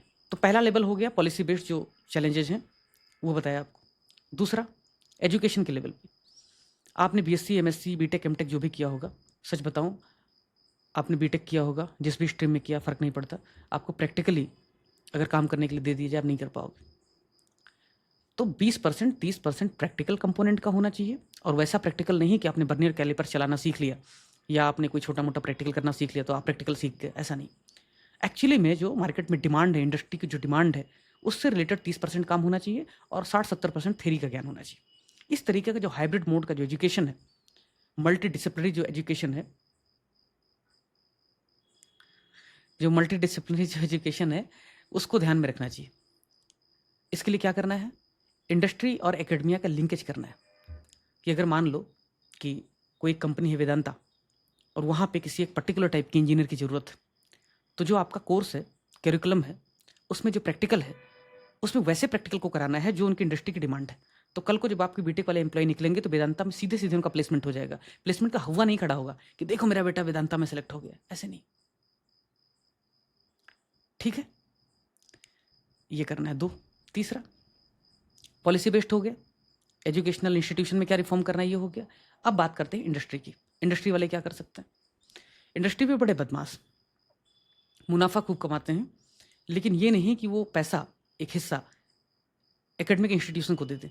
अगर वो एक पर्टिकुलर 10% भी अपने मुनाफा का एकेडमिक इंस्टीट्यूशन को दे दे और उनके साथ एक टाई अप कर लें, करार कर लें कि मैं आपको 1000 करोड़ रुपए दे रहा हूँ 3 सालों के लिए, और इसका इस्तेमाल आप इंफ्रास्ट्रक्चर को बेहतर करने में लगाओगे, स्किल डेवलपमेंट करने में लगाओगे। और स्किल डेवलपमेंट, वो भी कौन सा स्किल डेवलपमेंट, अगर रिलायंस की केमिकल फैक्ट्री दे रही है 1000 करोड़ रुपए, तो केमिकल इंजीनियर्स को आप कैसे अपग्रेड करोगे, उनके लिए इंफ्रास्ट्रक्चर कैसे तैयार करोगे, वहाँ कैसे रिसर्च कराओगे केमिकल इंजीनियरिंग में, इस पे सारा काम आप करोगे। टारगेट बेस्ड आप उनको फंडिंग कीजिए और फिर वहाँ से जो केमिकल इंजीनियर निकलेंगे वो रिलायंस फैक्ट्री के लिए ज़्यादा उपयोगी साबित होंगे। लेकिन वैसा वो करती नहीं। तो अगर इस तरीके से एक इंडस्ट्री काम करे, इस तरीके से एकेडमिया काम करे, तो निश्चित तौर पे स्किल डेवलपमेंट हो पाएगा। ये तो हो गया पॉलिसी बेस्ड, एकेडमी के लेवल पे, इंडस्ट्री के लेवल पे क्या करना है। लेकिन कुछ की टर्म्स भी यूज करना है, जिससे कि औरों से जो टेस्ट सीरीज रटते रहते हैं, बोल वचन करते रहते हैं, उनसे आप एक कदम आगे निकल पाओ। वो कीवर्ड क्या हो सकते हैं, मैं आपको दिखाता हूँ, जो इकोनॉमिक सर्वे में यूज किया है गवर्नमेंट ऑफ इंडिया के इकोनॉमिक एडवाइजर ने, फाइनेंस मिनिस्ट्री के। वो कीवर्ड क्या यूज करते हैं, किधर गया भाई, देखो, वो कहते हैं कि जितने भी भारत में वर्कफोर्स में लोग हैं, अगर वो स्किल्ड नहीं है या स्किल है लेकिन 10 साल हो गए उनको कुछ आता नहीं है, अभी तक घड़ी बाजा ही बना रहे हैं, तो उनका रीस्किल कर दे यार, उनको रोबोटिक्स में ट्रेन कर दो। तुमने बीटेक किया था, मान लो सूरज, क्या था स्ट्रीम तुम्हारा सूरज, मान लो बीटेक किस में किया था तुमने? हाँ हाँ, मैकेनिकल था, क्या था, मैकेनिकल? और कोर्स में स्टीम इंजन तक पढ़े हम। हाँ, तो बताइए। जो भी था, मान लो मैकेनिकल वाले हैं, मैं देख रहा हूँ मैकेनिकल वालों को मतलब शादी होने में भी मुश्किल आ रही है, ऐसे मेरे दोस्त बोलते हैं। खैर वो सब जाने दो, मजाक की बात। बट अगर मैकेनिकल था तो आपका रीस्किलिंग कर दिया जाए, ठीक है, मजाक कर रहा हूँ, कोई दिल पे नहीं लेगा बीटेक वाला। उनका रीस्किलिंग कर दिया जाए। रीस्किलिंग क्या, उनको रोबोटिक्स में ट्रेन कर दिया जाए, उनको नैनो टेक्नोलॉजी में ट्रेन कर दिया जाए, उनको किसी और सेक्टर में ट्रेन कर दिया जाए, आर्टिफिशियल इंटेलिजेंस में वो क्या अच्छा कर सकते हैं उसमें ट्रेन कर दिया जाए। तो economic survey, chief economic adviser कहते हैं, जो भी उनकी स्किल थी ना उसको रीस्किल करो यार, अप स्किल करो। अगर मान लो तुम रोबोटिक्स में पढ़े थे या मान लो मैकेनिकल इंजीनियर थे, तो तुम्हारी स्किल 10 साल पुरानी हो गई, तुम्हारा स्किल और बढ़ाओ, एक नॉच और बढ़ाओ। और मान लो तुम मेरे जैसे हो जिसको कुछ आता ही नहीं है, तो फिर न्यू स्किल करो, उनको नया स्किल सिखाओ। मान लो मुझे कुछ आता ही नहीं पकड़ करने के सिवाय, तो फिर मुझे नई स्किल दे दो, ठीक है। तो ये रीस्किलिंग, अप स्किलिंग और न्यू स्किलिंग। अब हिंदी वाले मित्र क्या करेंगे, हिंदी वाले मित्र बारी है पुनर मत करना, वो समझता नहीं, स्किल को क्या बोलेंगे, कौशल, पुनर्कौशल, ऐसे मत करना, सिंपल करने का, री स्किल, ठीक है। या चाहो तो पुनर्कौशल कर दो और फिर ब्रैकेट में रीस्किल कर दो, लेकिन इतना ज़्यादा हो जाएगा सीधे ऐसे लिखने का। फिर लिख दो स्किल का उन्नयन, नई स्किल को सीखना या न्यू स्किलिंग, इस तरीके से आप लिख देना। और यहाँ पे ये गोला बना सकते हो आप, ऐसे ऐसे ऐसे करके यहाँ बना सकते हो। क्यों? क्योंकि 3-4 चीज़ें एक साथ दिखानी है। और क्या करने के लिए बोल रहा है? और कह रहा है विमेन वर्कर्स के लिए भी आप अलग से एफर्ट लो। क्यों एफर्ट लो मेरे भाई? क्योंकि वो घर से बाहर नहीं निकलती ज़्यादा, उनके लिए स्किल डेवलपमेंट ज़्यादा ज़रूरी है। क्यों? क्योंकि वो हर प्रकार के काम में उनको एकोमोडेट किया जा सके, जिसकी वजह से जेंडर जस्टिस और इंक्लूजन इंश्योर हो सके। फिर जो मैंने आपको भी थोड़ी देर पहले बताया कि इंडस्ट्री के साथ कोलेबोरेशन करो, ताकि जो एम्प्लॉयर की डिमांड है, वेदांता की डिमांड है, वो आपका एनआईटी पूरा कर सके। तो एनआईटी को वेदांता के साथ टाई अप कर लेना चाहिए। क्रेडिट फैसिलिटेशन, सरकार ने बड़ा अच्छा काम किया है। Credit guarantee fund scheme skill development के लिए चलाया है। क्रेडिट गारंटी फंड स्कीम, इसमें क्या कर रहा है? सरकार लोन दे रही है यार, लगभग 7.5 लाख रुपए का, और उसमें जो है सरकार गारंटी खुद दे रही है, कोलेटरल फ्री। तो क्रेडिट फैसिलिटेशन, यानी कि किसी को स्किल सीखना है, और मान लो वो, एक एग्जांपल के लिए बताऊं कि मान लो तुमने डेंटल कोर्स किया था। अब तुमने डेंटल कोर्स किया था, अब तुम दुकान नहीं चला पा रहे हो, क्लिनिक नहीं चला पा रहे हो, क्योंकि तुम यूपीएससी की तैयारी करने लगे। तो तुम गए 3 लाख रुपए दे करके कॉस्मेटोलॉजी में आपने कोई कोर्स कर लिया। तो वो पैसा तुम्हारे पास तो है नहीं, तो यहाँ से 7.5 लाख रुपए लोन लेने का, और कॉस्मेटोलॉजी में कोर्स कर लिया, और जा करके मोहल्ले में आपने कॉस्मेटिक सेंटर खोल लिया। अब कोई आ रहा है अपना चेहरा सीधा कराने के लिए, सुंदर होने के लिए, फिर कोई और स्किन थेरेपी कराने के लिए, फिर हेयर थेरेपी कराने के लिए, वो सब कराने के लिए आ रहा है, तो आप उनको सर्विसेज दे पाएंगे, इकोनॉमी का पहिया भी चलेगा और आप सर्विस भी देंगे, आपका भी एम्प्लॉयमेंट होगा, सेल्फ एम्प्लॉयड हो जाएंगे आप। तो इसके लिए सरकार 7.5 लाख रुपए दे रही है। ठीक है भाई। एंटरप्रेन्योरशिप ट्रेनिंग, बताओ कि एंटरप्रेन्योरशिप कैसे कर सकते हैं। इसके लिए भी अभी एक मैं यूट्यूब पे फॉलो करता हूँ, उनका एक सेशन था 4 घंटे का, तो बहुत सारे लोग, बहुत शानदार लोग भी एंटरप्रेन्योरशिप के लिए ट्रेनिंग देते हैं, आप वहाँ भी कर सकते हो। सनराइज जो इंडस्ट्रीज हैं वहाँ पे भी लोगों को नौकरी के लिए ट्रेनिंग देनी चाहिए, उनको एम्प्लॉयमेंट देना चाहिए। जैसे कि भारत में रिन्यूएबल सेक्टर जो है वहाँ पे नौकरियाँ डेवलप हो रही हैं, सनराइज सेक्टर है। बट बहुत चिंता की बात है, बहुत मतलब बहुत चिंता की बात है कि भाई जो परंपरागत क्षेत्र है हाइड्रो पावर वाला, आधी नौकरियाँ तो सिर्फ यहीं पे, उसके बाद सोलर फोटोवोल्टिक सेक्टर में। असली जहाँ पे एक्चुअली में थोड़ा और स्कोप हो सकता है, wind power, solid biomass, biogas, liquid biofuel, solar heating cooling, उसमें नौकरियाँ उतनी हो नहीं रही हैं। तो जो सनराइज इंडस्ट्री है वहाँ पे भी स्किल डेवलपमेंट की ज़रूरत है, ताकि नौकरियाँ ज़्यादा मिल सके लोगों को। ये सब आपको करना पड़ेगा, ये सब वे फॉरवर्ड है। और अगर केस स्टडी लिखना हो तो महाराष्ट्र का केस स्टडी लिख दो। अगर GS 6 में क्वेश्चन आ जाए कि उत्तर प्रदेश भी महाराष्ट्र की तर्ज पर स्किल एजुकेशन के लिए पॉलिसी ला सकता है, ठीक है।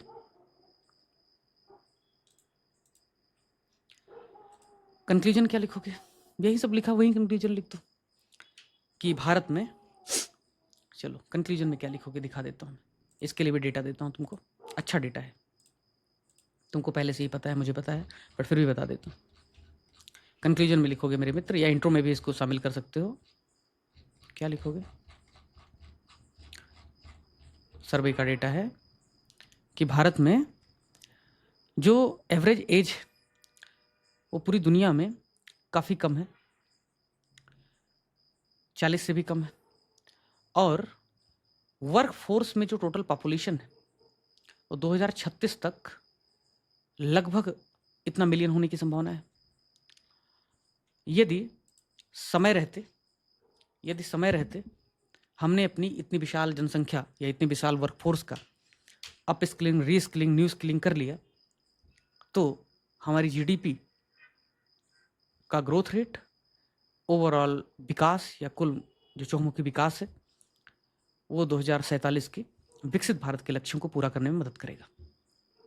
कुल मिलाकर के कंक्लूजन जो है वो ऑप्टिमिस्टिक होना चाहिए, उसमें डेटा आप डाल सकते हो ताकि लगे कि हाँ आप ब्यूरोक्रेट हो, आप सोल्यूशन ओरिएंटेड हो। ठीक है, तो आप दिखाओ कि इतनी बड़ी पॉपुलेशन है, इतना बड़ा वर्क फोर्स है, मीडियन जो एज है वो बहुत कम है, यंग लोग हैं। अगर उनका न्यू स्किलिंग, री स्किलिंग, अप स्किलिंग होता है तो इससे क्या होगा कि हम 2047 तक जिस डेवलप्ड इंडिया का विजन प्राइम मिनिस्टर ने रखा है, नीति आयोग ने बात की है अपने एजेंडा में, विजन डॉक्यूमेंट में, उसको हम पूरा करने में सक्षम हो पाएंगे। इस तरीके से कीवर्ड वगैरह, विजन डॉक्यूमेंट, प्राइम मिनिस्टर का डेवलप्ड इंडिया का model, reskilling, new skilling, up skilling, इस तरीके से टर्म यूज करोगे तो आप औरों से आपका आंसर अच्छा लगेगा। बाकी आर्गूमेंट तो मैं आपको बताता हूँ, स्ट्रक्चर तो मैं आपको बताता हूँ। मुझे लग रहा है कि मैंने सोचा था कि लगभग 1 घंटे के अंदर सारा काम हो जाएगा सम्राट का रोज़, लेकिन it's too much time taking. And personal involvement दूसरी फैकल्टी को देने की कोशिश की, लेकिन फिर क्वालिटी से कंप्रोमाइज़ नहीं करना है तो दूसरी फैकल्टी क्या इतना पढ़ेगी, क्या इतना बकर करेगी, तो वो भी है, फाइनेंशियल वायबिलिटी भी देखनी। टाइम का भी इशू है क्योंकि भगीरथ प्लस में अभी लाइव क्लासेस शुरू होने वाली हैं, तो I have to better organise and better manage this Samrat course. आप सबसे आग्रह है कि ये पैसा कमाओ कार्यक्रम नहीं है। अगर लगता है तुमको कैपेसिटी बिल्डिंग हो सकती है तो you can refer your friends to get enrolled on monthly basis, so there is some inspiration and incentive to work further. चलो भैया, कोई सवाल है क्या या फिर चलें? कोई 2-3 क्वेश्चन लूँगा, इससे ज़्यादा लूँगा नहीं। एनीवन? सूरज तुम्हारी आवाज़ नहीं आ रही, थोड़ा हाँ कब तक मिल जाएंगे आवाज़ नहीं आ रही। कोई और मित्र? सर? बाकी टॉपिक्स पे शॉर्ट नोट्स कब तक आ जाएंगे? यार मैं पहले भी बता चुका हूँ कि चूंकि कॉम्प्रहेंसिव, सर अभी आ रही है? हाँ आ रही है। भगीरथ प्लस की आप बात कर रहे हो शायद, तो मैंने पहले भी बताया कि भगीरथ प्लस में कॉम्प्रहेंसिव जो कंटेंट था उसके लिए बहुत सारी फैकल्टीज ने कंटेंट बनाया, रिव्यू किया, मैंने रिव्यू किया, वैल्यूडेशन बहुत ज़्यादा किया लेक्चर के समय। लेकिन गागर में सागर भरने के लिए 1 टॉपिक 1 पेज का जो कॉन्सेप्ट था 8 लेक्चर तक जो हमने कंटिन्यू किया, उसके बाद डिसकंटिन्यू किया, उसके पीछे चैलेंजेज हैं कि हमारे पास ले दे करके जितनी फैकल्टीज हैं वो सब ऑक्यूपाइड। उसके लिए एक तो बहुत योग्य, भाषा में निपुण और बहुत अच्छा फैकल्टी चाहिए। 2-3 लोगों से बात किया, काम वो कर नहीं पाए, तो हमें योग्य लोग नहीं मिले।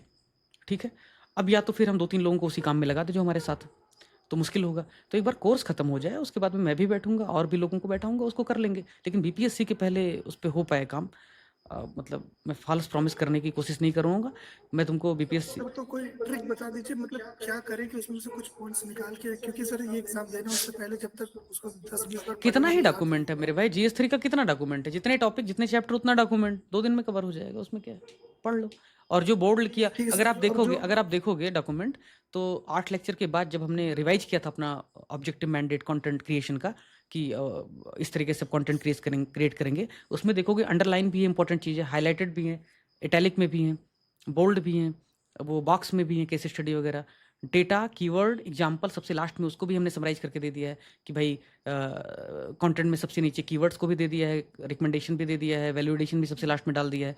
तो वहीं देख लो, तो उतने में वैल्यूडेशन आपका हो जाएगा। या जो हाईलाइटेड है उनको देख लो। ठीक है सर। आर्गूमेंट के लिए हम हमेशा डायमेंशन देते हैं, उसके बाद ही बोल वचन करते हैं, तो वही देख लो। खाली खाली हेडिंग देख लो ना मेरे भाई, ठीक है खाली हेडिंग देख लो, एग्जाम्पल हेडिंग एग्जाम्पल, पैरावाइज थोड़े हम कंटेंट देते हैं। सर। आईआर हम्म कब तक पढ़ा पाएंगे सर आप? अरे मैं आईआर बहुत कुछ पढ़ाना मोटामोटी चाहता हूँ मेरे भाई, बहुत ऐसे मुझे आई फील वेरी क्योंकि सर गिल्टी। बीपीएससी में आने वाला है, मैंने छोड़ रखा एक है काम करो, हिस्ट्री एक अपने काम से करो कर तुम, ली। और एक काम करो, हाँ अभी GS2 शुरू होने वाला है, ठीक है, एक आध हफ्ते में, हाँ तो IR से ही शुरू कर दें क्या? यस सर, क्योंकि चलो सर जो बीपीएससी वाले स्टूडेंट उनको बहुत हेल्प ठीक करेगी है, तो मैं IR से शुरू कर देता हूँ। ठीक है भाई, ये मुझे तुम याद दिलाओ, ठीक है सर। 2-3 दिन में, हर 2 दिन में याद दिलाओ, ताकि कहीं ऐसा ना हो कि मैं पॉलिटिक्स शुरू कर दूं और मैं करने लगूं पॉलिटिक्स से तो भी मुझे याद दिलाओ। IR से शुरू कर देता हूँ। पहले सोचा था IR से शुरू नहीं करूंगा, क्यों? क्योंकि IR में बहुत कुछ डेवलपमेंट होते रहते हैं, चेंजेस होते रहते हैं, डायनामिक है, लेकिन अब IR से शुरू कर दूंगा, डोंट वरी। और कोई मित्र, कोई सम्राट से रिलेटेड कोई सवाल है, कोई क्वेश्चन है जो पढ़ा है उससे, तो यू मे आस्क। बोल भाई। सर मतलब मेरा एक सजेशन है, मतलब मैं देख रहा हूँ कि ग्रुप में बहुत ज्यादा वो शॉर्ट नोट से रिलेटेड क्वेश्चन बहुत ज्यादा आ रहे हैं, मतलब बहुत ही ज्यादा। तो उसमें तो मतलब शॉर्ट नोट्स के लिए यही है कि कोई भी लेक्चर देख रहा है तो जब 2 घंटे का लेक्चर है तो उसमें करता है क्या, सारा तो दिखना नहीं होता जो सर या मैम पढ़ा रहे, उसमें से जो आपको लगे वो जरूरी नहीं है कि भाई शॉर्ट नोट्स बन गया, और मतलब उसमें क्या चाहिए तो मुझे समझ में नहीं आ रहा है। तो मैं तो ऐसे ही वही बनाता हूँ। अपने आंसू, तुम्हारी बात भी काफ़ी हद तक सही है, लेकिन कोई अगर लेक्चर फॉलो करे ठीक से, ले दे करके 1.5-2 घंटे का लेक्चर होता है, आधे घंटे लाइव आंसर राइटिंग होती है, 1-1.5 घंटे पढ़ाता हूँ। अब अगर उसको 1.25 पे भी देख ले कोई, तो 1 घंटे खाली लगता है। अगर उसको रिवाइज भी करना चाहे तो बहुत अच्छे से रिवाइज कर सकता है, क्योंकि क्लास के बीच में नो नॉनसेंस होता है, तो भी ज़रूरत नहीं है। लेकिन फिर भी मैंने कहा है तो मैं करवाऊंगा। लेकिन अब यार देखो, शॉर्ट नोट बनवाने के लिए किसी को भी बोल दो, वो उठा करके कहीं का ईंट कहीं का रोड़ा छोटा कर दे, शॉर्ट कर दे, लेकिन फिर क्वालिटी कंप्रोमाइज हो जाएगी, और मैं करूंगा नहीं, मैं दुकान बंद कर दूंगा फिर क्वालिटी। हाँ वन पेजर भी कोई बना के देगा ना, वो काम के नहीं रहेंगे। हाँ, वही मतलब प्रॉब्लम, कितना भी अच्छा इसीलिए क्वेश्चन आए डिसकंटिन्यू तो किया ना, काम क्योंकि मैं के खुद नहीं सेटिस्फाइड नहीं था। अपना गलत प्रचार हो, अपने बारे में गलत इंप्रेशन जाए, इससे अच्छा भाई कोई इंप्रेशन ही ना जाए। अब जैसे फैकल्टीज का सहारा, हमने 2-3 लोगों से बात किया कि सम्राट को तुम कंटिन्यू करो, मैं तुम्हें हेल्प करूंगा, 2-3 दिन में बैठूंगा, कैसे कैसे करना है। प्रॉब्लम ऐसी है कि सम्राट एक बहुत ही पवित्र भावना के साथ शुरू किया गया कार्यक्रम, ये पैसा कमाओ कार्यक्रम है ही नहीं। अब अगर कोई फैकल्टी को मैं रखता हूँ और वो अच्छा काम नहीं करता है तो कितने भी अच्छे विचार हैं खत्म हो जाएंगे। फिर मुझे दुख होगा जीवन में कि यार एक अच्छा काम जो बहुत अच्छा हो सकता था नहीं चला, इतना बिजी हूँ, इतना ऑक्यूपाइड हूँ, उसके बावजूद कर रहा हूँ। क्यों? ताकि भाई वो विचार ना मरे, कोई अच्छा मिलेगा तो करवाएंगे। ठीक। और सर मतलब एक और मतलब सम्राट से रिलेटेड था कि जैसे सम्राट में हम क्वेश्चन डिस्कस कर रहे हैं, 2 क्वेश्चन डिस्कस कर रहे हैं और आप हमें बहुत सारे पॉइंट्स बता रहे हैं मतलब उसके एक्सप्लेनेशन में। तो सर मतलब मुझे लग रहा है मैंने सारे पॉइंट्स लिखे हैं, आपने जैसे पहले क्वेश्चन में लगभग आपने 7-8 पॉइंट्स बताए डेटा के साथ में, और तो दूसरे में लगभग नहीं बताए। तो सर हम इसमें ये कर सकते हैं, मतलब ऐसी मेरी समझ कहती है उसमें हम नंबर ऑफ क्वेश्चन बढ़ा दें, 2 या 3 कर दें, आप उसमें 2 नहीं, नंबर ऑफ क्वेश्चन तो नहीं बढ़ा पाएंगे। जिन टॉपिक पे मैं डिस्कस करता हूँ, स्किल डेवलपमेंट पे जो चर्चा किया, जिंदगी में तुम्हें स्किल डेवलपमेंट पे इससे बाहर कुछ पढ़ने की जरूरत नहीं पड़ेगी। मतलब वो टॉपिक वहीं खत्म हो गया, कहीं से भी कहीं नहीं, किसी कोचिंग का माल नहीं पढ़ना पड़ेगा, कुछ नहीं करना पड़ेगा। मैंने पॉवर्टी पे बात की तो पॉवर्टी में कुछ नहीं पढ़ना पड़ेगा। एक ही रिक्वेस्ट है, मैं पीडीएफ मत मांगना कि पीडीएफ दो। मैं कहाँ से इतना पीडीएफ लेके आऊँगा भाई? मेरे पास 1000 पॉइंट है, मैं दिन भर बैठ करके लिखूंगा, फिर तब खत्म होगा। फिर बोलो किसी दूसरी फैकल्टी को लगा देता हूँ, फिर वो दिन भर टाइप करेगी, दिन भर काम की चीजें जो भी उसको गूगल से मिलेगा लिखेगी, फिर मैं नहीं पढ़ाता हूँ। नहीं सर, मेरे कहने का मतलब आप ही की तरफ था कि मतलब आप तुम्हें, अरे आंसू, तुम्हारे ये तुम्हें नहीं जवाब दे रहा हूँ, मैं इन जनरल लोगों को बोल रहा हूँ, क्योंकि मुझे तुम नहीं मैसेज कर रहे हो, मुझे पीडीएफ के लिए बहुत मैसेज आते हैं। अब मैं पीडीएफ में, तुम बताओ, जितना मैंने बोला उसको पीडीएफ में कन्वर्ट करेंगे 10 पेज हो जाएगा, तो मैं क्या दिन भर बैठ करके फिर वो टाइप करूँ? तो सर पीडीएफ लिखना क्यों है आपने इतनी देर दी? मैं पीडीएफ नहीं दे, आई एम रियली सॉरी। मैं क्वेश्चन फ्रेम कर पाऊंगा, रिसर्च कर पाऊंगा। अगर पीडीएफ चाहिए तो मतलब ऐसे मत करो। तुमको मैं सिखा रहा हूँ, इतना मेहनत करके घंटों पढ़ता हूँ, जीवन भर का जो ज्ञान है वो मैं पीडीएफ में नहीं कर पाऊंगा। कॉम्प्रिहेंसिव बैच जो भगीरथ प्लस का है उसमें देना पड़ रहा है कंटेंट, बहुत लोग लगे हुए हैं, इसलिए वो संभव हो पा रहा है। यहाँ पे मैं अकेला कर रहा हूँ, तुम इस बात को क्यों नहीं समझ रहे हो? सम्राट के लिए टीम नहीं मेरे पास, आई एम 1 मैन आर्मी, और इसके लिए बहुत समय दे रहा हूँ। और सर इसको यूपीपीसी रिवर्ट भी नहीं कर पाएगा, मतलब वो इतनी अच्छी कॉपी चेक करते ही नहीं है। मतलब इस बात में तो मैं डैम श्योर हूँ कि वो मतलब वो टीचर खुद नहीं जानता, जो कॉपी चेक कर रहा होगा उसके सामने भी जितना आपने उसे बताया वो मतलब वो कहता है कि बट मुझे आपको क्लियर करना पड़ेगा बच्चों को ये चीज़ कि भाई या तो मेरा ज्ञान ले लो या तो मेरी लर्निंग ले लो, आपको जो सिखाता हूँ, या तो तुम पीडीएफ ले लो, फिर मैं लगा देता हूँ, फिर पीडीएफ बनवा देता हूँ। जो टर्म था ना वो ग्राउंड लेवल करेक्ट, मतलब मुझे भी 3-4 साल हो गए पढ़ते हुए, मतलब मैंने यूपीएससी का भी पढ़ा, श्री राम की 3-4 किताबें पढ़ी इकोनॉमिक की, लेकिन ये तब मुझे नहीं मिला था ग्राउंड लेवल करेक्ट। ये शायद इकोनॉमिक चल रही है उसमें तो मिल जाएगा, लेकिन वैसे नहीं पढ़ाते नहीं है यूपीएससी में इसको। यूपीपीसी तो छोड़ी, यूपीएससी में नहीं पढ़ाते इसको। सर मैं क्लैरिफाई करना चाहता हूँ कि सर मुझे पीडीएफ नहीं चाहिए था। अरे सूरज तुम्हें नहीं, अरे यार तुम लोग ऐसे बात भी मुझे नहीं करने दोगे, इतना डेमोक्रेटिक तुम। अरे तुमको टारगेट नहीं कर रहा हूँ सूरज, मैं टेलीग्राम पे दिखा रहा हूँ सम्राट की पीडीएफ के लिए कितने मैसेज पड़े हैं, मैं उनकी बात कर रहा हूँ। Why you are taking personally? नहीं पर्सनली, बस ये कह रहा, सब मेरी डिमांड भी इसीलिए थी, मैं पूछता भी नहीं क्योंकि सर सूरज कम ऑन यार, तुम्हारी डिमांड मैं समझता हूँ, तुम्हें बीपीएससी देना है, तुम एक अच्छे स्टूडेंट हो सूरज, तुम एक अच्छे स्टूडेंट हो, तुमने जब भी मुझे मैसेज किया होगा या जब भी कहा होगा मैंने इमीडिएटली उस पर काम किया होगा, बात समझ रहे हो ना? और सिर्फ तुम्हारी बात नहीं कर रहा हूँ, मैं मोस्ट ऑफ द स्टूडेंट की डिमांड को बहुत ध्यान देता हूँ, लेकिन मेरी जो क्षमता के बाहर है, आज मुझे क्लेरिफाई करना पड़ा। मेरे ध्यान में चल रहा था 2-3 दिन से, क्योंकि जैसे ही सेशन होता है मुझे सृष्टि का फ़ोन आता है कि सर पीडीएफ आज के सेशन का, बच्चे उसको मैसेज करना शुरू कर देते हैं। अब मैं पीडीएफ कहाँ से दूं बताओ? मैं उसकी बात कर रहा हूँ। दिस कंसर्न इज फॉर, हाँ सर इसका ये मतलब मुझे लगता है ये यूपीपीसीएस की तैयारी में जनरल माइंडसेट है बच्चों का, मतलब जनरल माइंडसेट है कि उन्हें वो कंटेंट चाहिए, वो मतलब हंगर ऑफ कंटेंट है, वैसा नहीं है स्किल डेवलपमेंट जैसा नहीं है उनको, मतलब उनको सर आप एक काम ये कर सकते हो सर, हाँ जैसे आपने जो डाटा पॉइंट्स बताया मैंने 2 पेज में बहुत प्यार से लिख लिया। अगर कोई बच्चा जिम्मेदारी ले ले कि जो आप बोल रहे हो उसके जो डाटा पॉइंट्स है वो शेयर कर सकता है। देख लो यार, कोई वॉलंटियर कर लो भाई, 2-3 लोग जो बोलता हूँ कर लो यार, एक क्वेश्चन को ले लो कोई। आज का मैं शेयर कर सकता हूँ सर, जो पॉइंट्स थे रिलेवेंट कर दो भाई, एक दो लोग और सामने आ जाओ, तो क्या करो कि 2 दिन कोई, मैंने आपको हाँ बोल भाई। सर मैंने आपको नोट्स भेजे हैं, आपने शायद मांगे थे। हाँ लेकिन देख नहीं पाया हिम्मत में, I was too busy occupied, मैं देख लेता हूँ। सर आपकी मैं आपके नोट्स मतलब जो आपका लेक्चर है सुन के वही बनाए हैं sir. Thank you so much Hemant, तुम जैसे लोगों की वजह से यार थोड़ा मतलब अच्छा लगता है, इंस्पायर होता हूँ। और हाँ आंसू बोलो। लेकिन सर इसमें मतलब एक चीज है कि मतलब लोगों को चाहिए कि जैसे आप बात कर रहे थे हमसे अभी इसके थ्रू जो अभी बात करी हमने 1-1.5 घंटे में, तो उसमें आप बोल रहे थे सबने नोट किया तो सभी नोट कर सकते हैं, तो इसमें फिर चाहिए क्यों? मतलब मुझे वो दूसरों को बैठ के इनएक्टिव क्यों रहना है? उन्हें लिखेंगे तो वो याद नहीं नहीं नहीं हो जाएगा आंसू उसमें कैसे है थोड़ा? ना कि कुछ बच्चे होते हैं, अब क्या करोगे, दुरात दुरतो क्रमा स्वभाव उनका है कि वो नहीं लिखते हैं, तो क्या करेंगे, 2-3 वॉलंटियर, जैसे हमारे पास वॉलंटियर बहुत हैं।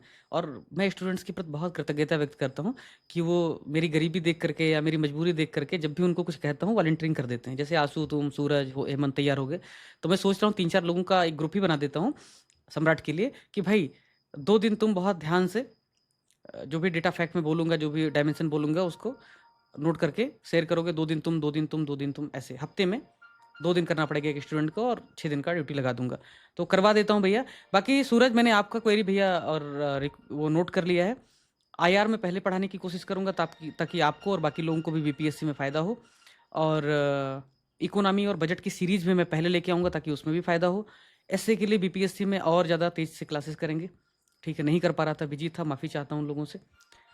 सम्राट के लिए कोई दिक्कत सम्राट के लिए आप शुभकामनाएं दीजिए, कोऑपरेशन कीजिए, और जो भी हेल्प हो सके कीजिए। सम्राट एक पूरी जनरेशन सुधारने का कार्यक्रम है। आज नहीं कल, कल नहीं परसों इसका महत्व लोग समझेंगे। यस सर, क्वेश्चन भले एक ही रखिए सर, बट ऐसे एक्सप्लेन कीजिए क्योंकि सर धीरे धीरे हमें पेन होल्डिंग आ रही है। हमने बहुत टाइम बर्बाद किया सर, हमें लिखते समय डर लगता था, अभी थोड़ा समझ में आ रहा है कि नहीं ठीक है कर सकते हैं। और सर एक चीज और, मैंने आपका सर ऐसे के बहुत सारी वीडियो देखे जो आपने बताए थे मेरे को, और बट सर आपने उसमें पीडीएफ शेयर किया था, इसमें कोड सर वो ऐसा था, बहुत सारे पोएम्स वगैरह थे ऐसे के लिए, हाँ बोलो बोलो। बट वो शेयर नहीं किया था सर, अगर हो पाए तो शेयर कर दीजिएगा सर ताकि रट ले उसको पहले। हाँ ठीक है, चलेगा चलेगा भाई। सर इसमें था कि मतलब ये अपना एफर्ट्स का डुप्लीकेशन हो जा रहा है, तो मतलब जैसे हम कर रहे हैं ना, ये आप जो एक्सप्लेन कर रहे हैं सम्राट के बीच में, ये पूरा मतलब जनरली ये तो पढ़ा दिया गया है GS3 में, और आप उसे और फर्दर रिफाइन करके पढ़ा रहे हैं कि मतलब और देने की जरूरत ना पड़े। तो ये एफर्ट्स का डुप्लीकेशन हो जा रहा है, लेकिन ये ऑर्गेनाइजेशन के लिए खतरनाक है, मतलब ऑर्गेनाइजेशन सस्टेन नहीं कर पाएगी ये सब। नहीं, क्यों कर रहा हूँ वासु, देखो एफर्ट का डुप्लीकेशन तो की बजाय एक शब्द और इस्तेमाल कर सकते हो कि जैसे री स्किलिंग है ना, अप स्किलिंग है ना, तो उस एफर्ट को और बेहतर तरीके से किया जा रहा है। 2 क्वेश्चन ही खाली इसमें शामिल किया था, क्योंकि भाई भगीरथ प्लस जैसे पूरा कंटेंट तो नहीं पढ़ा सकते, 2 क्वेश्चन खाली शामिल किया। इसका उद्देश्य 3 लेवल पे।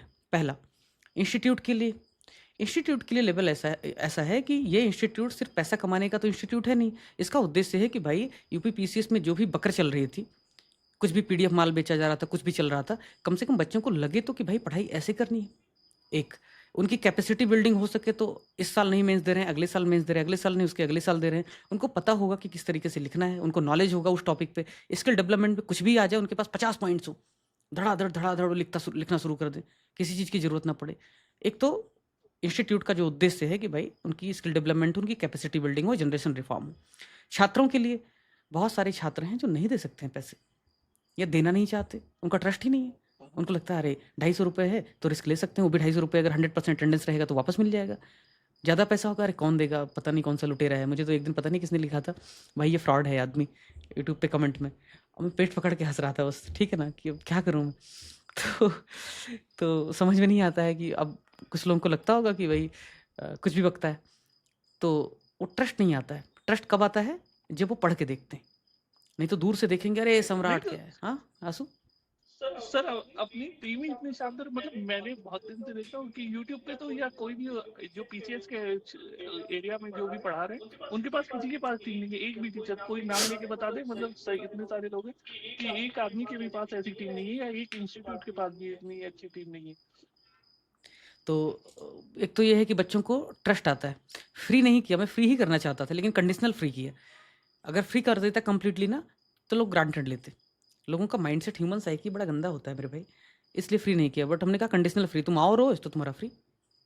ठीक, तो स्टूडेंट का हो गया और इंस्टीट्यूट का हो गया। और तीसरा कैसे है कि हमारी रीच नहीं है, हम प्रमोशन नहीं कर रहे हैं कि स्टूडेंट ही माउथ पब्लिसिटी कर रहे हैं, आपने किसी को बोल दिया, आपने किसी को बोल दिया, तो रीच है नहीं। पैसे दे के प्रमोशन ऐसा तो है नहीं पैसे कि हम भाई लाखों रुपए प्रमोशन में खर्च कर सकें, तो फिर और क्या मेरे हाथ में। और कभी कभी क्या होता है कि स्किल डेवलपमेंट पे भगीरथ में समय के दबाव की वजह से कुछ चीज़ें नहीं हो पाती। यहाँ पे वो समय है, वो अवसर है कि हर टॉपिक पे PYQ वगैरह को कवर करके, उनके बहुत अच्छे डायमेंशन को, करंट अफेयर को कवर करके एक टॉपिक पे घंटा 1.5 घंटा देना, मतलब समझ रहे हो कितना पढ़ता होऊंगा। तो मेरा भी तो अपग्रेडेशन हो रहा है ना, मैं भी तो इतना पढ़ रहा हूँ ना। मुझे रवीश कुमार का एक ब्लॉग याद आता है, नई सड़क को लिखते थे, जब मैं उनको फॉलो करता था पहले। तो वो लिखते थे कि भाई वो एक 40 मिनट का प्राइम टाइम करने के लिए 10,000 15,000 वर्ड्स लिखते थे, दिन भर रिसर्च करते थे, दिन भर काम करते थे। मैं सोचता हूँ कोई 40 मिनट के कार्यक्रम के लिए 8 घंटे 10 घंटे काम कर सकता है, तो मैं 1 घंटे का कार्यक्रम के लिए 1.5 घंटे क्यों नहीं काम कर सकता हूँ। ये बात अलग है, मेरे पास ज़्यादा 3-4 कार्यक्रमों में जुड़ा हुआ हूँ। अगर मुझे एक ही कार्यक्रम करना होता तो मैं 5-5 घंटे 6-6 घंटे उसी के लिए पढ़ता। जब भगीरथ का लेक्चर लेता हूँ तो आप देखते हो शाम को 6 साढ़े 6 बजे बैठ जाता हूँ, रात के 10 बजे तक 11 बजे तक काम करता हूँ, फिर लेक्चर लेता हूँ, जबकि सब कुछ पहले से कंटेंट तैयार होता है, सब कुछ डेवलप्ड होता है। क्यों? ताकि अगर मैं अच्छा काम नहीं करूँगा तो तुमको देने के लिए मेरे पास होगा क्या? क्या बोल बचन करूँ या PDF में पॉइंट लिखा उसको पढ़ दूँ? तो कंटेंट राइटर ने डेवलप किया है। तो पर्सनली सेटिस्फैक्शन नहीं आता है। मेरे पास देने के लिए कुछ नहीं है तो मैं मुँह उठा करके बोलने नहीं आऊँगा। जिस दिन मुझे लगेगा मैंने नहीं पढ़ा है, मैं नहीं आऊँगा। और ये आज से नहीं, जब मैं 15 साल की उम्र में पहली बार पढ़ाना शुरू किया था तब भी मैं पढ़ाई बिना नहीं जाता था। मैंने 10th को पढ़ाया, 12th को पढ़ाया, 1 डे एग्जाम्स को पढ़ाया, सिविल सर्विसेज को पढ़ाया। कभी नहीं हुआ जीवन में बिना पढ़े में गया हूँ। कभी बिना पढ़े नहीं जाता, बिना प्रिपरेशन के नहीं जाता।